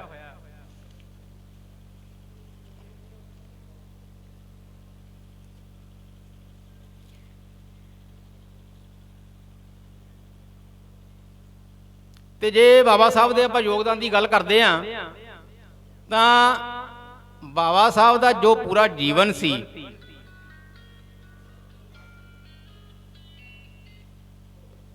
ਉਹ ਸਿਰਫ ਉਹਨਾਂ ਦੇ ਨਿੱਜੀ ਫਾਇਦੇ ਲਈ ਉਹਨਾਂ ਨੇ ਕਦੇ ਨਹੀਂ ਵਰਤਿਆ। ਤੇ ਪੂਰੀ ਦੀ ਪੂਰੀ ਜਿਹੜੀ ਜ਼ਿੰਦਗੀ ਉਹਨਾਂ ਦੀ ਹੈ ਉਹ ਉਹਨਾਂ ਨੇ ਸਮਾਜ ਦੇ ਵਾਸਤੇ ਅਰਪਣ ਕੀਤੀ ਹੈ। ਆਪਣੇ ਪਰਿਵਾਰ ਨੂੰ ਕਦੇ ਵੀ ਤਰਜੀਹ ਨਹੀਂ ਦਿੱਤੀ ਔਰ ਹਮੇਸ਼ਾ ਹੀ ਉਹਨਾਂ ਨੇ ਭਾਰਤ ਦੇਸ਼ ਦੇ ਜਿਹੜੇ ਦਬੇ ਕੁਚਲੇ ਲੋਕ ਸੀਗੇ ਇਹਨਾਂ ਨੂੰ ਬਰਾਬਰ ਦੀ ਜਿਹੜੇ ਹੱਕ ਦਿਵਾਉਣ ਦੇ ਲਈ, ਬਾਕੀ ਲੋਕਾਂ ਦੇ ਬਰਾਬਰ ਤੇ ਉਹਨਾਂ ਨੂੰ ਜੀਣ ਦੇ ਹੱਕ ਦਿਵਾਉਣ ਦੇ ਲਈ ਉਹਨਾਂ ਨੇ ਸੰਘਰਸ਼ ਕੀਤਾ। ਜੇ ਅਸੀਂ ਡੂੰਘਾਈ ਦੇ ਨਾਲ ਸੋਚੀਏ ਕਿ ਜਿਹੜਾ ਜਾਤ ਪਾਤ ਜਿਹਨੂੰ ਆਪਾਂ ਕਹਿੰਦੇ ਆ ਜਾਂ ਜਿਹੜੀ ਵਿਤਕਰੇ ਵਾਲੀਆਂ ਗੱਲਾਂ ਜਿਹੜੀਆਂ ਨੇ, ਇਹਨਾਂ ਦਾ ਜਿਹੜਾ ਮੁੱਖ ਕਾਰਨ ਕੀ ਹੈ? ਇਹਨਾਂ ਦਾ ਜਿਹੜਾ ਮੁੱਖ ਕਾਰਨ ਹੈ ਉਹ ਹੈ ਕਿ ਸਮਾਜ ਦੇ ਵਿੱਚੋਂ ਭਾਈਚਾਰਾ ਖਤਮ ਕਰਨਾ। ਜੇ ਆਪਾਂ ਦੂਜੇ ਸ਼ਬਦਾਂ 'ਚ ਕਹੀਏ ਕਿ ਜਿਹੜੀ ਕੋਆਪਰੇਸ਼ਨ ਆ ਜਾਂ ਭਾਈਚਾਰਾ ਆ ਜਾਂ ਸਹਿਯੋਗ ਆ, ਜਿਹੜਾ cooperation is an other name of Ambedkarism. ਕਿ ਬਾਬਾ ਸਾਹਿਬ ਦੇ ਜਿਹੜੇ ਵਿਚਾਰ ਹੈ ਜੇ ਅਸੀਂ ਉਹਨਾਂ ਨੂੰ ਸਹੀ ਤਰੀਕੇ ਨਾਲ ਪੜ੍ਹ ਲਈਏ, ਜਾਣ ਲਈਏ ਜਾਂ ਆਪਣੀ ਜ਼ਿੰਦਗੀ ਦੇ ਵਿੱਚ ਅਪਣਾ ਲਈਏ ਤਾਂ ਜਿਹੜੀਆਂ ਸਾਡੇ ਸਮਾਜ ਦੀਆਂ ਜਿਹੜੀਆਂ ਸਾਰੀਆਂ ਹੀ ਮੁਸ਼ਕਲਾਂ ਹੈਗੀਆਂ, ਸਾਰੀਆਂ ਬੁਰਾਈਆਂ ਜਿਹੜੀਆਂ ਉਹ ਖਤਮ ਹੋ ਸਕਦੀਆਂ।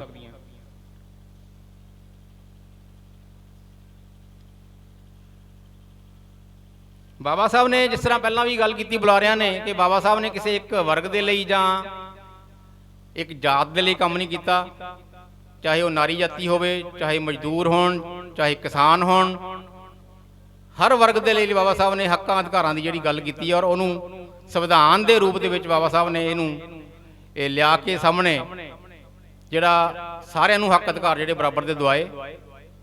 ਜਦੋਂ ਅਸੀਂ ਸੰਵਿਧਾਨ ਦੀ ਗੱਲ ਕਰਦੇ ਹਾਂ ਤਾਂ ਸੰਵਿਧਾਨ ਨੂੰ ਅਸੀਂ ਇੱਕ, ਬੇਟੀ ਰੁਪਿੰਦਰ ਨੇ ਥੋੜ੍ਹੀ ਗੱਲ ਕੀਤੀ ਹੈ ਕਿ ਸੰਵਿਧਾਨ ਸਾਡਾ ਕੋਈ ਇਹ ਕਾਨੂੰਨ ਦੀ ਕਿਤਾਬ ਨਹੀਂ ਮੰਨਣੀ ਚਾਹੀਦੀ ਕਿ ਕਾਨੂੰਨ ਦੀ ਕਿਤਾਬ ਹੈ। ਜੇ ਬਾਬਾ ਸਾਹਿਬ ਦੀ ਵਿਚਾਰਧਾਰਾ ਨੂੰ ਨਾਲ ਲੈ ਕੇ ਤੁਰ ਪਈਏ ਔਰ ਭਾਰਤ ਦੇ ਸੰਵਿਧਾਨ ਨੂੰ ਨਾਲ ਲੈ ਕੇ ਤੁਰ ਪਈਏ ਤਾਂ ਜਿਹੜਾ ਭਾਰਤ ਦਾ ਸੰਵਿਧਾਨ ਹੈ ਇਹ ਸਮਾਜਿਕ ਪਰਿਵਰਤਨ ਦਾ ਇੱਕ ਦਸਤਾਵੇਜ਼ ਹੈ, ਸਮਾਜਿਕ ਪਰਿਵਰਤਨ ਦਾ ਦਸਤਾਵੇਜ਼। ਪਰ ਜਦੋਂ ਕਿ ਆਜ਼ਾਦੀ ਤੋਂ ਬਾਅਦ ਅੱਜ ਤੱਕ ਵੀ ਅਸੀਂ ਸਮਾਜਿਕ ਪਰਿਵਰਤਨ ਨਹੀਂ ਕਰ ਸਕੇ, ਉਹਦਾ ਕਾਰਨ ਕੀ ਹੈ? ਸਾਨੂੰ ਇਹ ਸਮਝਣਾ ਪਏਗਾ ਕਿ ਜਿਸ ਮਨਸ਼ਾ ਦੇ ਨਾਲ ਸੰਵਿਧਾਨ ਲਿਖਿਆ ਗਿਆ ਸਮਾਜਿਕ ਪਰਿਵਰਤਨ ਕਰਨ ਦੇ ਲਈ, ਉਹ ਮਕਸਦ ਅਜੇ ਤੱਕ ਵੀ ਪੂਰਾ ਕਿਉਂ ਨਹੀਂ ਹੋਇਆ? ਕਿੱਥੇ ਘਾਟ ਹੈ? ਇਹ ਸਾਨੂੰ ਜ਼ਰੂਰ ਆਪਣੇ ਆਪ ਨੂੰ ਪੁੱਛਣਾ ਚਾਹੀਦਾ। ਜਦੋਂ ਸੰਵਿਧਾਨ ਤਿਆਰ ਹੋ ਗਿਆ ਸੀ 26 ਨਵੰਬਰ 1949 ਨੂੰ ਬਾਬਾ ਸਾਹਿਬ ਨੇ ਸੰਵਿਧਾਨ ਅਸੈਂਬਲੀ ਵਿੱਚ ਬੋਲਦੇ ਹੋਏ ਇਹ ਗੱਲ ਕੀਤੀ ਕਿ ਜਿਹੜਾ ਭਾਰਤ ਦਾ ਸੰਵਿਧਾਨ ਹੈ ਬਹੁਤ ਵਧੀਆ ਸੰਵਿਧਾਨ ਹੈ ਤੇ ਇੱਕ ਗੱਲ ਦੀ ਉਹਨਾਂ ਨੇ ਵਾਰਨਿੰਗ ਦਿੱਤੀ ਜਾਂ ਚੇਤਾਵਨੀ ਆਪਾਂ ਕਹਿੰਦੇ ਆ, ਉਹ ਇਹ ਕਿ ਜੇ ਇਹ ਜਿਹੜਾ ਸੰਵਿਧਾਨ ਆ ਬਹੁਤ ਵਧੀਆ ਸੰਵਿਧਾਨ ਹੈ, ਪਰ ਇਹ ਵਧੀਆ ਸੰਵਿਧਾਨ ਤਾਂ ਹੀ ਵਧੀਆ ਪ੍ਰੂਵ ਹੋ ਸਕਦਾ ਜੇ ਇਹਨੂੰ ਲਾਗੂ ਕਰਨ ਵਾਲੇ ਜਿਹੜੇ ਲੋਕ ਆ ਉਹ ਇਮਾਨਦਾਰ ਹੋਏ। ਜੇ ਇਸ ਸੰਵਿਧਾਨ ਨੂੰ ਲਾਗੂ ਕਰਨ ਵਾਲੇ ਲੋਕ ਬੁਰੇ ਹੋਏ, ਚਾਹੇ ਸੰਵਿਧਾਨ ਕਿੰਨਾ ਵੀ ਚੰਗਾ ਕਿਉਂ ਨਾ ਹੋਵੇ, ਇਹ ਬੁਰਾ ਸੰਵਿਧਾਨ ਸਾਬਤ ਹੋਏਗਾ। ਦੂਜੀ ਜਿਹੜੀ ਗੱਲ ਉਹਨਾਂ ਨੇ ਕਹੀ ਕਿ ਸੰਵਿਧਾਨ ਲਾਗੂ ਹੋਣ ਦੇ ਨਾਲ 26 ਜਨਵਰੀ 1950 ਨੂੰ ਅਸੀਂ ਵਿਰੋਧਾਭਾਸ ਦੀ ਜਿਹੜੀ ਅਵਸਥਾ ਆ ਉਹਦੇ ਵਿੱਚ ਚੱਲ ਜਾਵਾਂਗੇ ਕਿ ਕੰਟਰਾਡਿਕਸ਼ਨਸ ਦੇ ਜਿਹੜੇ ਦੌਰ ਦੇ ਵਿੱਚ ਚੱਲ ਜਾਵਾਂਗੇ। ਉਹਨਾਂ ਦਾ ਕਹਿਣ ਦਾ ਮਤਲਬ ਇਹ ਸੀ ਕਿ ਸੰਵਿਧਾਨ ਲਾਗੂ ਹੋਣ ਦੇ ਨਾਲ ਇੱਥੇ ਲੋਕਤੰਤਰ ਜਿਹੜਾ ਹੈ ਉਹ ਰਾਜਨੀਤਿਕ ਲੋਕਤੰਤਰ ਆਣਾ। ਰਾਜਨੀਤਿਕ ਲੋਕਤੰਤਰ ਦਾ ਮਤਲਬ ਹੈ ਕਿ ਇੱਕ ਆਦਮੀ, ਇੱਕ ਵੋਟ, ਇੱਕ ਕੀਮਤ। ਪਰ ਕੀ ਇਹ ਚੀਜ਼ ਲੰਬੇ ਸਮੇਂ ਲਈ ਟਿਕ ਸਕਦੀ ਹੈ? ਇਸ ਚੀਜ਼ ਨੂੰ ਹਮੇਸ਼ਾ ਚਿਰਸਥਾਈ ਬਣਾਉਣ ਦੇ ਲਈ, ਪਰਮਾਨੈਂਟ ਬਣਾਉਣ ਦੇ ਲਈ ਸਾਨੂੰ ਸਮਾਜਿਕ ਲੋਕਤੰਤਰ ਲਿਆਉਣਾ ਪਏਗਾ, ਆਰਥਿਕ ਲੋਕਤੰਤਰ ਲਿਆਉਣਾ ਪਏਗਾ। ਸਮਾਜਿਕ ਲੋਕਤੰਤਰ ਦਾ ਮਤਲਬ ਕਿ ਸਮਾਜ ਦੇ ਵਿੱਚ ਇਹੋ ਜਿਹੀ ਧਾਰਨਾ ਆ ਜਾਵੇ ਕਿ ਅਸੀਂ ਸਾਰੇ ਬਰਾਬਰ ਹਾਂ, ਸਾਰਿਆਂ ਨੂੰ ਆਜ਼ਾਦੀ ਦਾ ਹੱਕ ਹੈ, ਪਰ ਇਹ ਅਸੀਂ ਅਜੇ ਤੱਕ ਵੀ ਨਹੀਂ ਕਰ ਸਕੇ। ਉਹਦਾ ਕਾਰਨ ਇਹੀ ਹੈ ਕਿ ਅਸੀਂ ਸਮਾਜਿਕ ਤੇ ਆਰਥਿਕ ਲੋਕਤੰਤਰ ਨਹੀਂ ਲਿਆਂਦਾ। ਨਾ ਤਾਂ ਅਸੀਂ ਸਾਰਿਆਂ ਨੂੰ ਸਮਾਜਿਕ ਤੌਰ ਤੇ ਬਰਾਬਰ ਕਰ ਸਕੇ ਹਾਂ ਤੇ ਨਾ ਹੀ ਸਾਰਿਆਂ ਨੂੰ ਅਸੀਂ ਆਰਥਿਕ ਤੌਰ ਤੇ ਬਰਾਬਰ ਕਰ ਸਕੇ ਹਾਂ। ਰਾਜਨੀਤਿਕ ਤੌਰ ਤੇ ਜ਼ਰੂਰ ਕਹਿਣ ਲਈ ਹੈ ਕਿ ਸਾਰੇ ਬਰਾਬਰ ਹੈ। ਇਹਨਾਂ ਗੱਲਾਂ ਤੇ ਸਾਨੂੰ ਜ਼ਰੂਰ ਵਿਚਾਰ ਕਰਨੀ ਚਾਹੀਦੀ ਹੈ। ਇਹੀ ਬਾਬਾ ਸਾਹਿਬ ਨੂੰ ਸੱਚੀ ਸ਼ਰਧਾਂਜਲੀ ਹੋਏਗੀ। ਤੇ ਬਾਬਾ ਸਾਹਿਬ ਨੇ ਜਿਹੜੇ 3 ਆਦੇਸ਼ ਸਾਨੂੰ ਦਿੱਤੇ ਹੋਏ ਆ, ਅਸੀਂ ਉਹਨਾਂ ਬਾਰੇ ਵੀ ਬਹੁਤਾ ਕਦੇ ਗੌਰ ਨਹੀਂ ਕੀਤਾ ਕਿ ਬਾਬਾ ਸਾਹਿਬ ਨੇ ਸਾਨੂੰ ਐਜੂਕੇਟ ਹੋਣ ਲਈ ਕਿਹਾ, ਬਾਬਾ ਸਾਹਿਬ ਨੇ ਐਜੀਟੇਟ ਹੋਣ ਲਈ ਕਿਹਾ, ਆਰਗੇਨਾਈਜ਼ ਹੋਣ ਲਈ ਕਿਹਾ। ਬਾਬਾ ਸਾਹਿਬ ਦਾ ਮਤਲਬ ਇਹ ਨਹੀਂ ਸੀ ਕਿ ਐਜੂਕੇਟ ਹੋਵੋ, ਤੁਸੀਂ ਡਿਗਰੀ ਲਓ ਤੇ ਤੁਸੀਂ ਸਮਾਜ ਤੋਂ ਅਲੱਗ ਹੋ ਜਾਓ ਤੇ ਆਪਣੀ ਜ਼ਿੰਦਗੀ ਆਪਣੇ ਜੀਵਨ ਜੀਓ। ਬਾਬਾ ਸਾਹਿਬ ਦਾ ਐਜੂਕੇਟ ਹੋਣ ਦਾ ਮਤਲਬ ਸੀ ਕਿ ਤੁਸੀਂ ਸਮਾਜ ਨੂੰ ਪੇ ਬੈਕ ਕਰਨ ਵਾਲੇ ਬਣੋ। ਤੁਸੀਂ ਪੜ੍ਹ ਲਿਖ ਕੇ ਡਿਗਰੀ ਹਾਸਲ ਕਰਕੇ ਆਪਣੀ ਜਿਹੜੀ ਜ਼ਿੰਦਗੀ ਹੈ ਉਹ ਸਮਾਜ ਦੇ ਲਈ ਲਾਓ। ਔਰ ਇਸੇ ਤਰ੍ਹਾਂ ਹੀ ਬਾਬਾ ਸਾਹਿਬ ਨੇ ਐਜੀਟੇਟ ਦਾ ਮਤਲਬ ਇਹ ਨਹੀਂ ਸੀਗਾ ਕਿ ਤੁਸੀਂ ਸੜਕਾਂ ਤੇ ਆ ਜਾਓ ਐਜੀਟੇਸ਼ਨ ਕਰਨ ਦੇ ਲਈ। ਬਾਬਾ ਸਾਹਿਬ ਦਾ ਐਜੀਟੇਟ ਕਰਨ ਦਾ ਮਤਲਬ, ਕਹਿਣ ਦਾ ਮਤਲਬ ਇਹ ਸੀ ਕਿ ਤੁਸੀਂ ਇਸ ਜਿਹੜੀ ਸਮਾਜਿਕ ਪਰਿਵਰਤਨ ਦੀ ਲਹਿਰ ਹੈ ਇਹਨੂੰ ਅੱਗੇ ਲੈ ਕੇ ਜਾਣ ਦੇ ਲਈ ਪੋਸੀਬਿਲਿਟੀ ਸਰਚ ਕਰਨੀਆਂ, ਤੁਸੀਂ ਸੰਭਾਵਨਾਵਾਂ ਲੱਭਣੀਆਂ ਕਿ ਕਿੱਦਾਂ ਇਸ ਜਿਹੜਾ ਇਹ ਮੂਵਮੈਂਟ ਹੈਗੀ ਹੈ, ਇਹ ਲਹਿਰ ਜਿਹੜੀ ਹੈ ਸਮਾਜਿਕ ਪਰਿਵਰਤਨ ਦੀ, ਇਹਨੂੰ ਕਿੱਦਾਂ ਅੱਗੇ ਲੈ ਕੇ ਜਾਣਾ। ਔਰ ਜਿਹੜਾ ਆਰਗੇਨਾਈਜ਼ ਦੀ ਗੱਲ ਹੈ ਉਹ ਬਾਬਾ ਸਾਹਿਬ ਨੇ ਕਿਹਾ ਸੀ ਕਿ ਤੁਸੀਂ ਹਮੇਸ਼ਾ ਰਚਨਾਤਮਕ ਰਹਿਣਾ ਹੈ, ਕ੍ਰੀਏਟੀਵਿਟੀ ਦੀ ਗੱਲ ਕਰ, ਨਵੇਂ ਸੰਗਠਨ ਨਹੀਂ ਬਣਾਉਣੇ, ਪਰ ਅਸੀਂ ਉਹਨਾਂ ਚੀਜ਼ਾਂ ਨੂੰ ਨਾ ਤਾਂ ਚੰਗੀ ਤਰ੍ਹਾਂ ਸੋਚਣ ਦੀ ਕੋਸ਼ਿਸ਼ ਕੀਤੀ ਕਦੇ, ਤੇ ਨਾ ਹੀ ਇਹਨਾਂ ਨੂੰ ਸਮਝਣ ਦੀ ਕੋਸ਼ਿਸ਼ ਕੀਤੀ ਹੈ। ਤੇ ਜਿਹੜੀ ਡੈਮੋਕ੍ਰੇਸੀ ਹੈ, ਲੋਕਤੰਤਰ ਹੈ, ਉਸ ਤੋਂ ਸਭ ਤੋਂ ਵੱਡਾ ਉਹਦਾ ਜਿਹੜਾ ਜੇ ਉਹਦਾ ਸੇਫਗਾਰਡ ਹੈ ਉਹ ਐਜੂਕੇਸ਼ਨ ਹੈ। ਸੇਫਗਾਰਡ ਐਜੂਕੇਸ਼ਨ ਇਸ ਕਰਕੇ ਹੈ ਕਿ ਜਿਹੜੇ ਬੰਦੇ ਨੇ ਡੈਮੋਕ੍ਰੇਸੀ ਨੂੰ ਜਾਂ ਲੋਕਤੰਤਰ ਨੂੰ ਕਾਮਯਾਬ ਕਰਨਾ, ਜੇ ਉਹ ਸੋਚ ਸਮਝ ਕੇ ਉਸ ਡੈਮੋਕ੍ਰੇਸੀ ਦੀ ਵਰਤੋਂ ਕਰੇਗਾ ਤਾਂ ਹੀ ਉਹ ਜਾ ਕੇ ਉਸ ਲੋਕਤੰਤਰ ਨੂੰ ਕਾਮਯਾਬ ਕਰ ਸਕਦਾ ਹੈ। ਔਰ ਜੇ ਉਹ ਬੰਦਾ ਐਜੂਕੇਟਡ ਨਹੀਂ ਹੈ ਤਾਂ ਉਹ ਆਪਣੇ ਹਿਸਾਬ ਨਾਲ ਵਰਤੇਗਾ ਔਰ ਉਹ ਲੋਕਤੰਤਰ ਦਾ ਸਹੀ ਇਸਤੇਮਾਲ ਨਹੀਂ ਕਰ ਸਕਦਾ, ਤੇ ਲੋਕਤੰਤਰ ਕਦੇ ਵੀ ਖਤਰੇ 'ਚ ਆ ਸਕਦਾ। ਅੱਜ ਮੈਂ ਜ਼ਿਆਦਾਤਰ ਬਾਬਾ ਸਾਹਿਬ ਦੇ ਸੰਵਿਧਾਨ ਦੀਆਂ ਜਾਂ ਲੋਕਤੰਤਰ ਦੀਆਂ ਗੱਲਾਂ ਇਸ ਕਰਕੇ ਕਰ ਰਿਹਾ ਕਿ ਜੋ ਅੱਜ ਦਾ ਸਮਾਂ ਹੈ ਉਹਦੇ ਵਿੱਚ ਸਾਨੂੰ ਇਹ ਵਿਚਾਰ ਕਰਨ ਦੀ ਲੋੜ ਹੈ ਕਿ ਕੀ ਅੱਜ ਜਿਹੜਾ ਭਾਰਤ ਦਾ ਸੰਵਿਧਾਨ ਹੈ ਸੁਰੱਖਿਅਤ ਹੈ, ਭਾਰਤ ਦਾ ਜਿਹੜਾ ਲੋਕਤੰਤਰ ਹੈ ਉਹ ਸੁਰੱਖਿਅਤ ਹੈ। ਜੇ ਕੋਈ ਵੀ ਵਿਅਕਤੀ ਜਾਂ ਕੋਈ ਵੀ ਲੀਡਰ ਇਹ ਕਵੇ ਕਿ ਮੈਂ ਭਾਰਤੀ ਸੰਵਿਧਾਨ ਦਾ ਤੇ ਭਾਰਤੀ ਲੋਕਤੰਤਰ ਦਾ ਮੈਂ ਰਖਵਾਲਾ ਆ, ਪਰ ਉਹ ਜਿਹੜੀਆਂ ਇੱਥੋਂ ਦੀਆਂ ਲੋਕਤੰਤਰਕ ਸੰਸਥਾਵਾਂ ਆ ਉਹਨਾਂ ਨੂੰ ਇੱਕ ਇੱਕ ਕਰਕੇ ਉਹ ਖਤਮ ਕਰੀ ਜਾਵੇ, ਤਾਂ ਤੁਸੀਂ ਆਪ ਅੰਦਾਜ਼ਾ ਲਾ ਲਓ ਕਿ ਉਹ ਲੋਕਤੰਤਰ ਦਾ ਰਖਵਾਲਾ ਆ ਜਾਂ ਅਸੀਂ ਡਿਕਟੇਟਰਸ਼ਿਪ ਵੱਲ ਨੂੰ ਵਧ ਰਹੇ ਹਾਂ।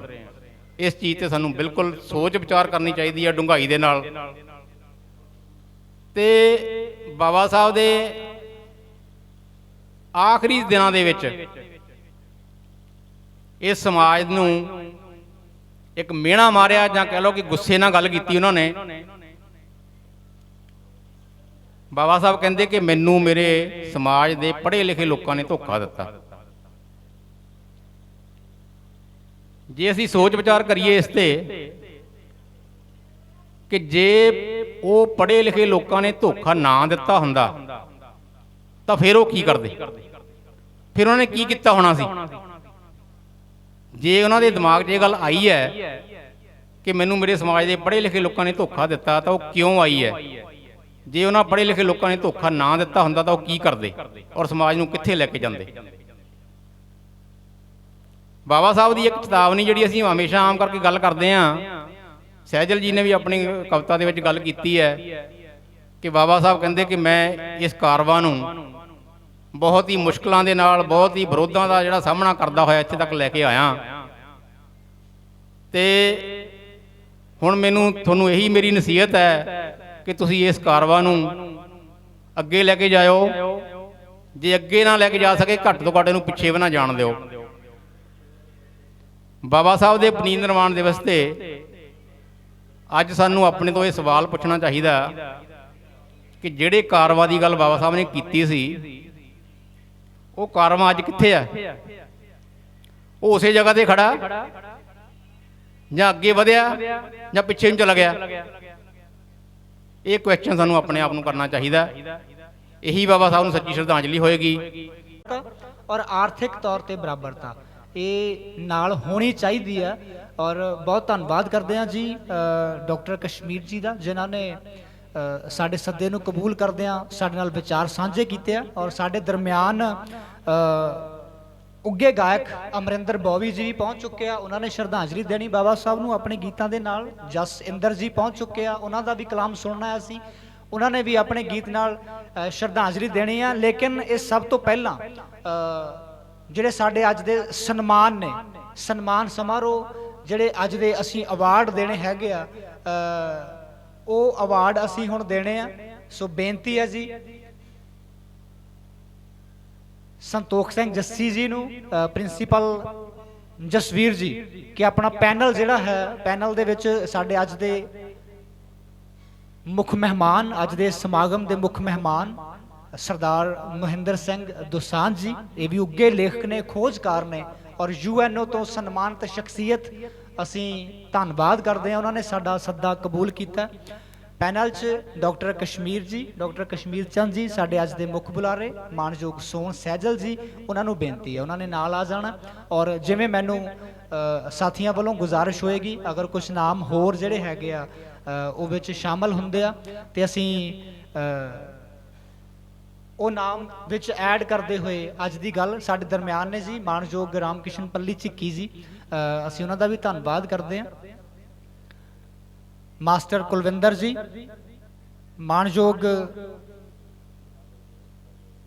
ਮਾਨਯੋਗ ਹਰਬਲਾਸ ਝਿੰਗੜ ਜੀ ਜੋ ਅਮਰੀਕਾ ਤੋਂ ਨੇ, ਵਿਸ਼ੇਸ਼ ਤੌਰ ਤੇ ਸਾਡੇ ਦਰਮਿਆਨ ਪਹੁੰਚੇ ਨੇ, ਅਸੀਂ ਧੰਨਵਾਦ ਕਰਦੇ ਹਾਂ। ਦਵਿੰਦਰ ਬੇਗਮਪੁਰੀ ਜੀ, ਪਲਵਿੰਦਰ ਸੂਦ ਜੀ, ਬਹੁਤ ਬਹੁਤ ਧੰਨਵਾਦ ਸਾਡੇ ਦਰਮਿਆਨ ਆਏ ਨੇ। ਸੋ ਜਿਨ੍ਹਾਂ ਦਾ ਮੈਂ ਨਾਮ ਨਹੀਂ ਜਾਣਦਾ ਜਾਂ ਮੈਂ ਨਹੀਂ ਬੋਲ ਪਾਇਆ, ਕਿਰਪਾ ਕਰਕੇ ਮੇਰੇ ਤੱਕ ਨਾਮ ਪਹੁੰਚਾ ਦਿਓ। ਪੈਨਲ ਮੈਂ ਇੱਕ ਵਾਰ ਫਿਰ ਤੋਂ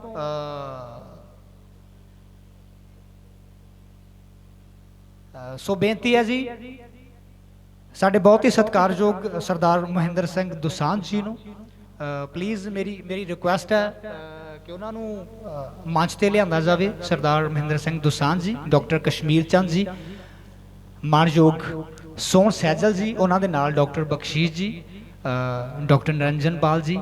ਸੋ ਬਹੁਤ ਧੰਨਵਾਦ ਕਰਦੇ ਹਾਂ ਜੀ ਸਾਡੇ ਦਰਮਿਆਨ ਪਹੁੰਚੇ ਨੇ ਮਾਨਯੋਗ ਪ੍ਰਦੀਪ ਜੱਸੀ ਜੀ, ਲੋਕ ਸਭਾ ਹਲਕਾ ਸ਼੍ਰੀ ਅਨੰਦਪੁਰ ਸਾਹਿਬ ਦੇ ਜ਼ੋਨ ਇੰਚਾਰਜ ਨੇ ਬਹੁਜਨ ਸਮਾਜ ਪਾਰਟੀ ਤੋਂ, ਔਰ ਸਾਰੇ ਸਾਥੀਆਂ ਸਮੇਤ ਪਹੁੰਚੇ ਨੇ, ਸਾਰੀ ਯੂਨਿਟ ਬਹੁਜਨ ਸਮਾਜ ਪਾਰਟੀ ਦੀ ਵੀ ਪਹੁੰਚੀ ਹੈ, ਅਸੀਂ ਉਹਨਾਂ ਦਾ ਵੀ ਧੰਨਵਾਦ ਕਰਦੇ ਹਾਂ। ਸਭ ਤੋਂ ਪਹਿਲਾਂ ਅੱਜ ਦੀ ਇਹ ਜਿਹੜੀ ਕਿਤਾਬ ਸੰਤੋਖ ਸਿੰਘ ਜੱਸੀ ਜੀ ਦੁਆਰਾ ਲਿਖੀ ਗਈ ਬਾਬਾ ਸਾਹਿਬ ਡਾਕਟਰ ਅੰਬੇਡਕਰ UNO ਤੱਕ, ਮਹੂ ਛਾਉਣੀ ਦੇ ਵਿੱਚੋਂ ਕੋਲੰਬੀਆ ਯੂਨੀਵਰਸਿਟੀ 'ਚ ਐਜੂਕੇਸ਼ਨ ਪ੍ਰਾਪਤ ਕੀਤੀ ਔਰ UNO ਤੱਕ ਪਹੁੰਚੇ। UNO ਜਿੱਥੇ ਬਾਬਾ ਸਾਹਿਬ ਡਾਕਟਰ ਅੰਬੇਡਕਰ ਜੀ ਦਾ 125ਵਾਂ ਜਨਮ ਦਿਨ ਮਨਾਇਆ ਗਿਆ।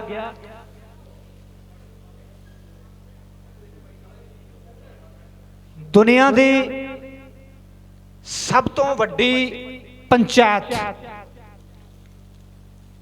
UNO, ਜਿਨ੍ਹਾਂ ਨੇ ਬਾਬਾ ਸਾਹਿਬ ਡਾਕਟਰ ਅੰਬੇਡਕਰ ਦਾ 125ਵਾਂ ਜਨਮ ਦਿਨ ਮਨਾਇਆ ਔਰ ਆਪਣੀ ਵਰਕ ਲਿਸਟ ਦੇ ਵਿੱਚ ਸ਼ਾਮਲ ਕੀਤਾ ਕਿ ਬਾਬਾ ਸਾਹਿਬ ਡਾਕਟਰ ਅੰਬੇਡਕਰ ਦੀ ਵਿਚਾਰਧਾਰਾ ਦੇ ਇੱਕ ਵਾਰ ਕਲੈਪਿੰਗ ਹੋ ਜਾਏ। ਹਾਂਜੀ, ਥੈਂਕ ਯੂ ਵੈਰੀ ਮਚ। ਔਰ ਬਹੁਤ ਮੁਬਾਰਕਾਂ ਨੇ ਜੀ ਜੱਸੀ ਸਾਹਿਬ ਨੂੰ, ਜਿਨ੍ਹਾਂ ਦੀ ਕਿਤਾਬ ਬਾਬਾ ਸਾਹਿਬ ਡਾਕਟਰ ਅੰਬੇਡਕਰ UNO ਤੱਕ ਰਿਲੀਜ਼ ਹੋਈ ਹੈ। ਔਰ ਇਸ ਪੈਨਲ ਨੇ ਜਾਣਾ ਨਹੀਂ ਹੈ, ਇਸ ਪੈਨਲ ਨੇ ਇੱਥੇ ਹੀ ਰਹਿਣਾ। ਹਾਂਜੀ, ਜਿਹੜਾ ਕਾਮਾ ਜੀ, ਸੋ ਉਹਨਾਂ ਦਾ ਪਰਿਵਾਰ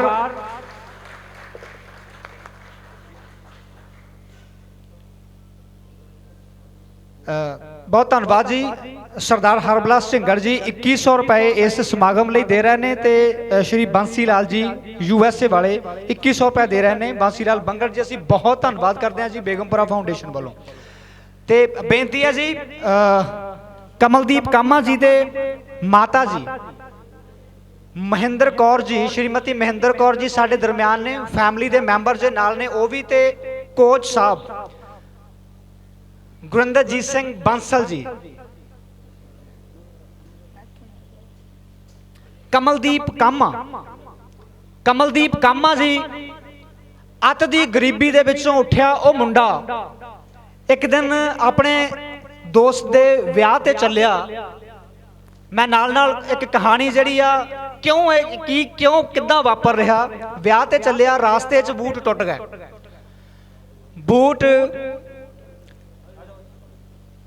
ਬੂਟ ਠੀਕ ਕਰਾਉਣ ਦੇ ਲਈ ਮੋਚੀ ਦੇ ਕੋਲ ਰੁਕਿਆ ਤੇ ਮੋਚੀ ਨੇ ਕਹਿ ਦਿੱਤਾ ਬਈ ਤੇਰੇ ਬੂਟ ਜਿਹੜੇ ਆ ਇਸ ਹਿਸਾਬ ਨਾਲ ਟੁੱਟੇ ਆ ਵੀ ਨਾ ਤਾਂ ਇਹਨਾਂ ਨੂੰ ਮੇਖਾਂ ਲੱਗ ਸਕਦੀਆਂ ਨਾ ਇਹਨੂੰ ਟਾਂਕੇ ਲੱਗ ਸਕਦੇ ਆ, ਪਰ ਮੈਂ ਤੇਰੀ ਇੱਕ ਸਮੱਸਿਆ ਹੱਲ ਕਰ ਸਕਦਾ। ਬਈ ਮੇਰੇ ਕੋਲ ਇੱਕ ਬੂਟ ਪਿਆ, ਇਹਦੇ ਨਾਲ ਮਿਲਦਾ ਜੁਲਦਾ ਆ ਪਰ ਰੰਗ ਥੋੜਾ ਜਿਹਾ ਹੋ ਰਿਹਾ, ਵੀ ਤੂੰ ਇਹ ਬੂਟ ਪਾ ਕੇ ਚਲਿਆ ਜਾ। ਬੂਟ ਲੈ ਲੈ। ਜਦੋਂ ਆਪਣੇ ਦੋਸਤ ਦੇ ਘਰ ਪਹੁੰਚਿਆ ਤੇ ਜਦੋਂ 2 ਰੰਗ ਦੇ ਬੂਟ ਦੇਖੇ, ਉਹਨੇ ਬੇਇੱਜ਼ਤੀ ਕੀਤੀ ਵੀ ਜੇ ਤੇਰੀ ਹੈਸੀਅਤ ਨਹੀਂ ਸੀ ਤਾਂ ਕਿਉਂ ਆਇਆ ਇੱਥੇ। ਵਿਆਹ ਦੇਖਣ ਨਹੀਂ ਦਿੱਤਾ। ਕਿਸੇ ਤਰੀਕੇ ਦੇ ਨਾਲ ਪੈਸੇ ਇਕੱਠੇ ਕਰਕੇ ਕਿਰਾਇਆ ਜਿਹੜਾ ਖਰਚ ਕਰਕੇ ਵਾਪਸ ਆ ਗਿਆ। ਸ਼ੁਰੂ ਕੀਤੀ ਜਿਮ 'ਚ ਪ੍ਰੈਕਟਿਸ ਸ਼ੁਰੂ ਕੀਤੀ, ਆਪਣੇ ਆਪ ਨੂੰ ਸਾਬਤ ਕੀਤਾ ਔਰ ਸਮਾਂ ਇੱਕ ਇੱਦਾਂ ਦਾ ਆਇਆ ਉਹ ਪੰਜਾਬ ਦੇ ਵਿੱਚ ਆ ਕੇ ਬਾਡੀ ਬਿਲਡਿੰਗ ਦੇ ਵਿੱਚ ਮਿਸਟਰ ਪੰਜਾਬ ਬਣਿਆ। ਮਿਸਟਰ ਪੰਜਾਬ ਬਣਨ ਤੋਂ ਬਾਅਦ ਬਾਹਰ ਚਲੇ ਗਏ ਔਰ ਇਸ ਵੇਲੇ ਜੋ ਉਹਨਾਂ ਦੀਆਂ ਉਪਲਬਧੀਆਂ ਨੇ ਉਹ 2 ਵਾਰੀ ਮਿਸਟਰ ਵਿਕਟੋਰੀਆ ਰਹਿ ਚੁੱਕੇ ਆ, 5 ਵਾਰੀ ਮਿਸਟਰ ਆਸਟ੍ਰੇਲੀਆ ਰਹਿ ਚੁੱਕੇ ਆ,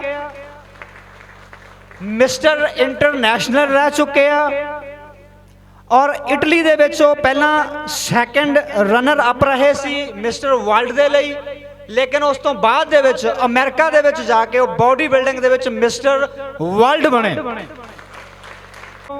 ASI ਰਹਿੰਦੇ ਆ ਇੰਡੀਆ ਲੈਵਲ ਤੇ ਪੁਲਿਸ ਖੇਡਾਂ ਦੇ ਵਿੱਚ 3 ਵਾਰ ਰਿਕਾਰਡ ਹੋਲਡਰ ਰਿਹਾ ਜਸਵੀਰ ਸਿੰਘ ਕਰਨਾਣਾ ਔਰ 6 ਵਾਰੀ ਭਾਰਤ ਦਾ ਸੀਨੀਅਰ ਮੈਡਲਿਸਟ ਰਿਹਾ ਔਰ 1997 ਵਿੱਚ UK ਵਿੱਚ ਜਿਹੜੀਆਂ ਸਿਲਵਰ ਡਰੈਗਨ ਚੈਂਪੀਅਨਸ਼ਿਪ ਹੋਈ ਉਹਦੇ ਵਿੱਚ ਜਸਵੀਰ ਸਿੰਘ ਕਰਨਾਣਾ ਨੇ ਇੰਡੀਆ ਦੇ ਲਈ 골ਡ ਮੈਡਲ ਜਿੱਤਿਆ ਔਰ 2007 ਦੇ ਵਿੱਚ 2002 ਦੇ ਵਿੱਚ ਕੈਨੇਡਾ ਪਹੁੰਚ ਗਿਆ ਔਰ 2002 ਤੋਂ 2005 ਤੱਕ ਗੈਸਟ ਲਿਫਟਰ ਦੇ ਤੌਰ ਤੇ ਆਪਣਾ ਸਰਬੋਤਮ ਪ੍ਰਦਰਸ਼ਨ ਕੀਤਾ ਜਸਵੀਰ ਸਿੰਘ ਕਰਨਾਣਾ ਨੇ ਔਰ 2005 ਤੋਂ 2010 ਤੱਕ ਲਗਾਤਾਰ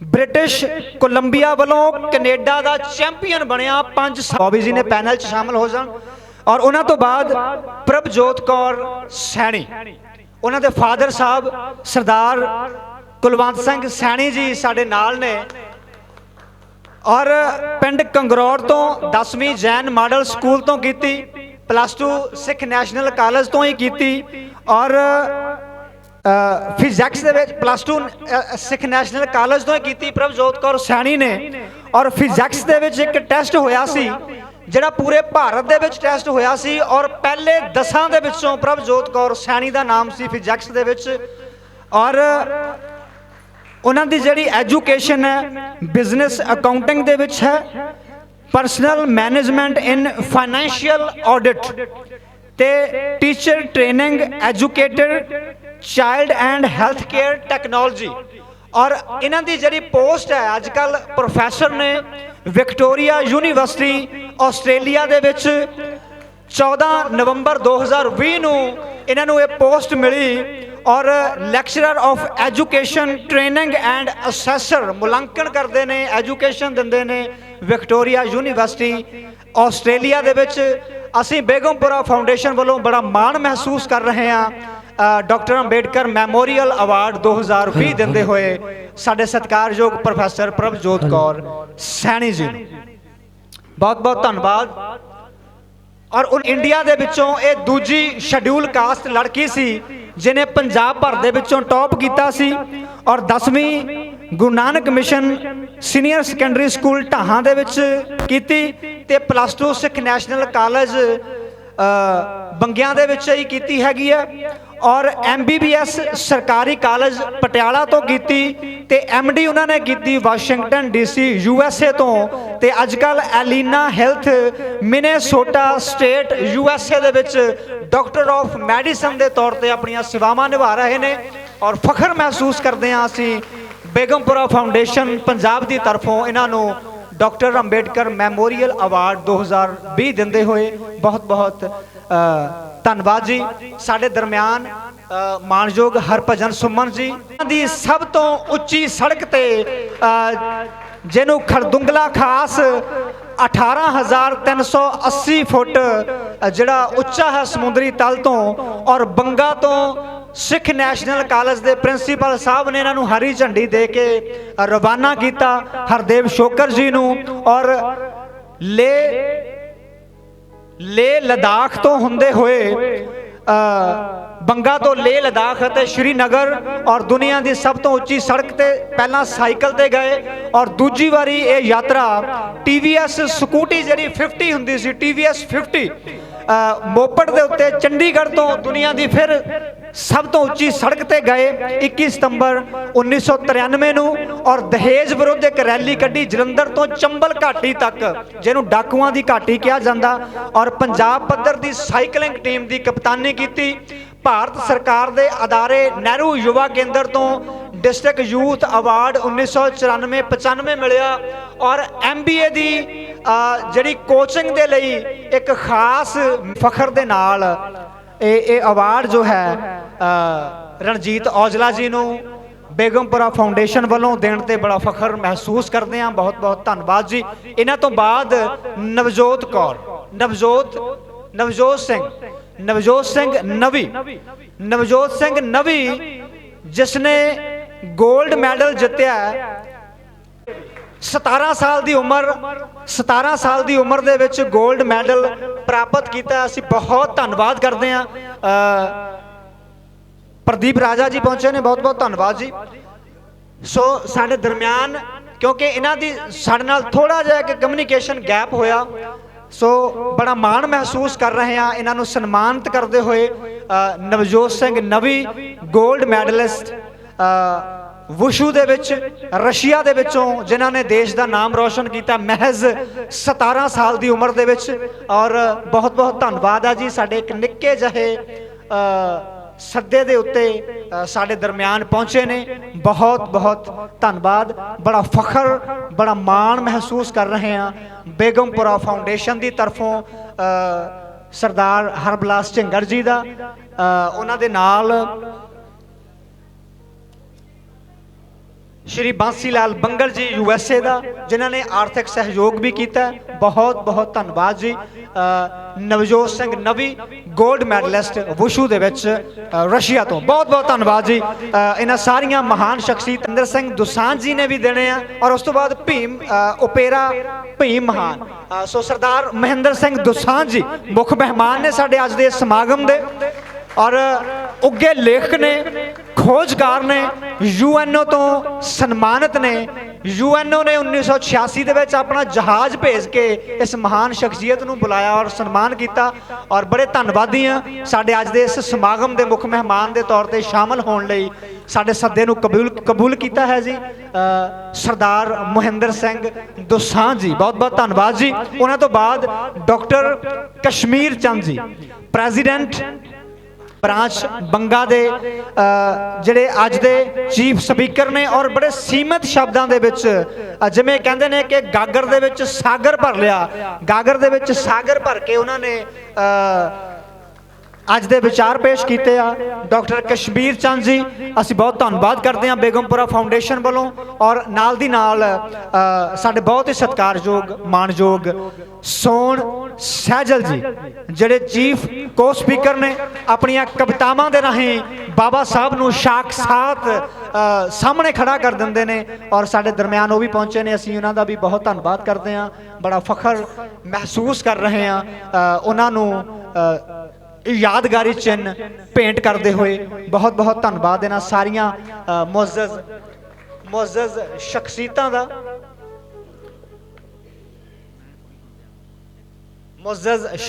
ਦਾ, ਬਹੁਤ ਬਹੁਤ ਧੰਨਵਾਦ। ਔਰ ਨਾਲ ਦੀ ਨਾਲ ਸਾਜਿੰਦੇ ਸਾਥੀ ਨੇ, ਜਿਹਨਾਂ ਨੂੰ ਬੇਨਤੀ ਹੈ ਜੀ ਕਿ ਆਪਾਂ ਸਾਜ਼ ਜਿਹੜੇ ਹੈਗੇ ਆ ਉਹ ਸੁਰਚ ਕਰ ਲੈਣੇ ਆ, ਕਿਉਂਕਿ ਅਸੀਂ ਅਮਰਿੰਦਰ ਬੌਬੀ ਜੀ ਨੂੰ ਨਾਲ ਦੀ ਨਾਲ ਸੁਣਨਾ। ਸੋ ਬਹੁਤ ਧੰਨਵਾਦ ਹੈ ਅਮਰਿੰਦਰ ਬੌਬੀ ਜੀ ਦਾ ਵੀ, ਜਿਨ੍ਹਾਂ ਦੇ ਨਾਲ ਸਿਰਫ ਸਾਡੀ ਫੋਨ ਤੇ ਹੀ ਗੱਲਬਾਤ ਹੋਈ, ਔਰ ਫੋਨ ਦੇ ਉੱਤੇ ਗੱਲਬਾਤ ਦੇ ਨਾਲ ਹੀ ਸਾਡੇ ਦਰਮਿਆਨ ਪਹੁੰਚੇ ਨੇ। ਬਹੁਤ ਬਹੁਤ ਧੰਨਵਾਦ ਹੈ ਜੀ।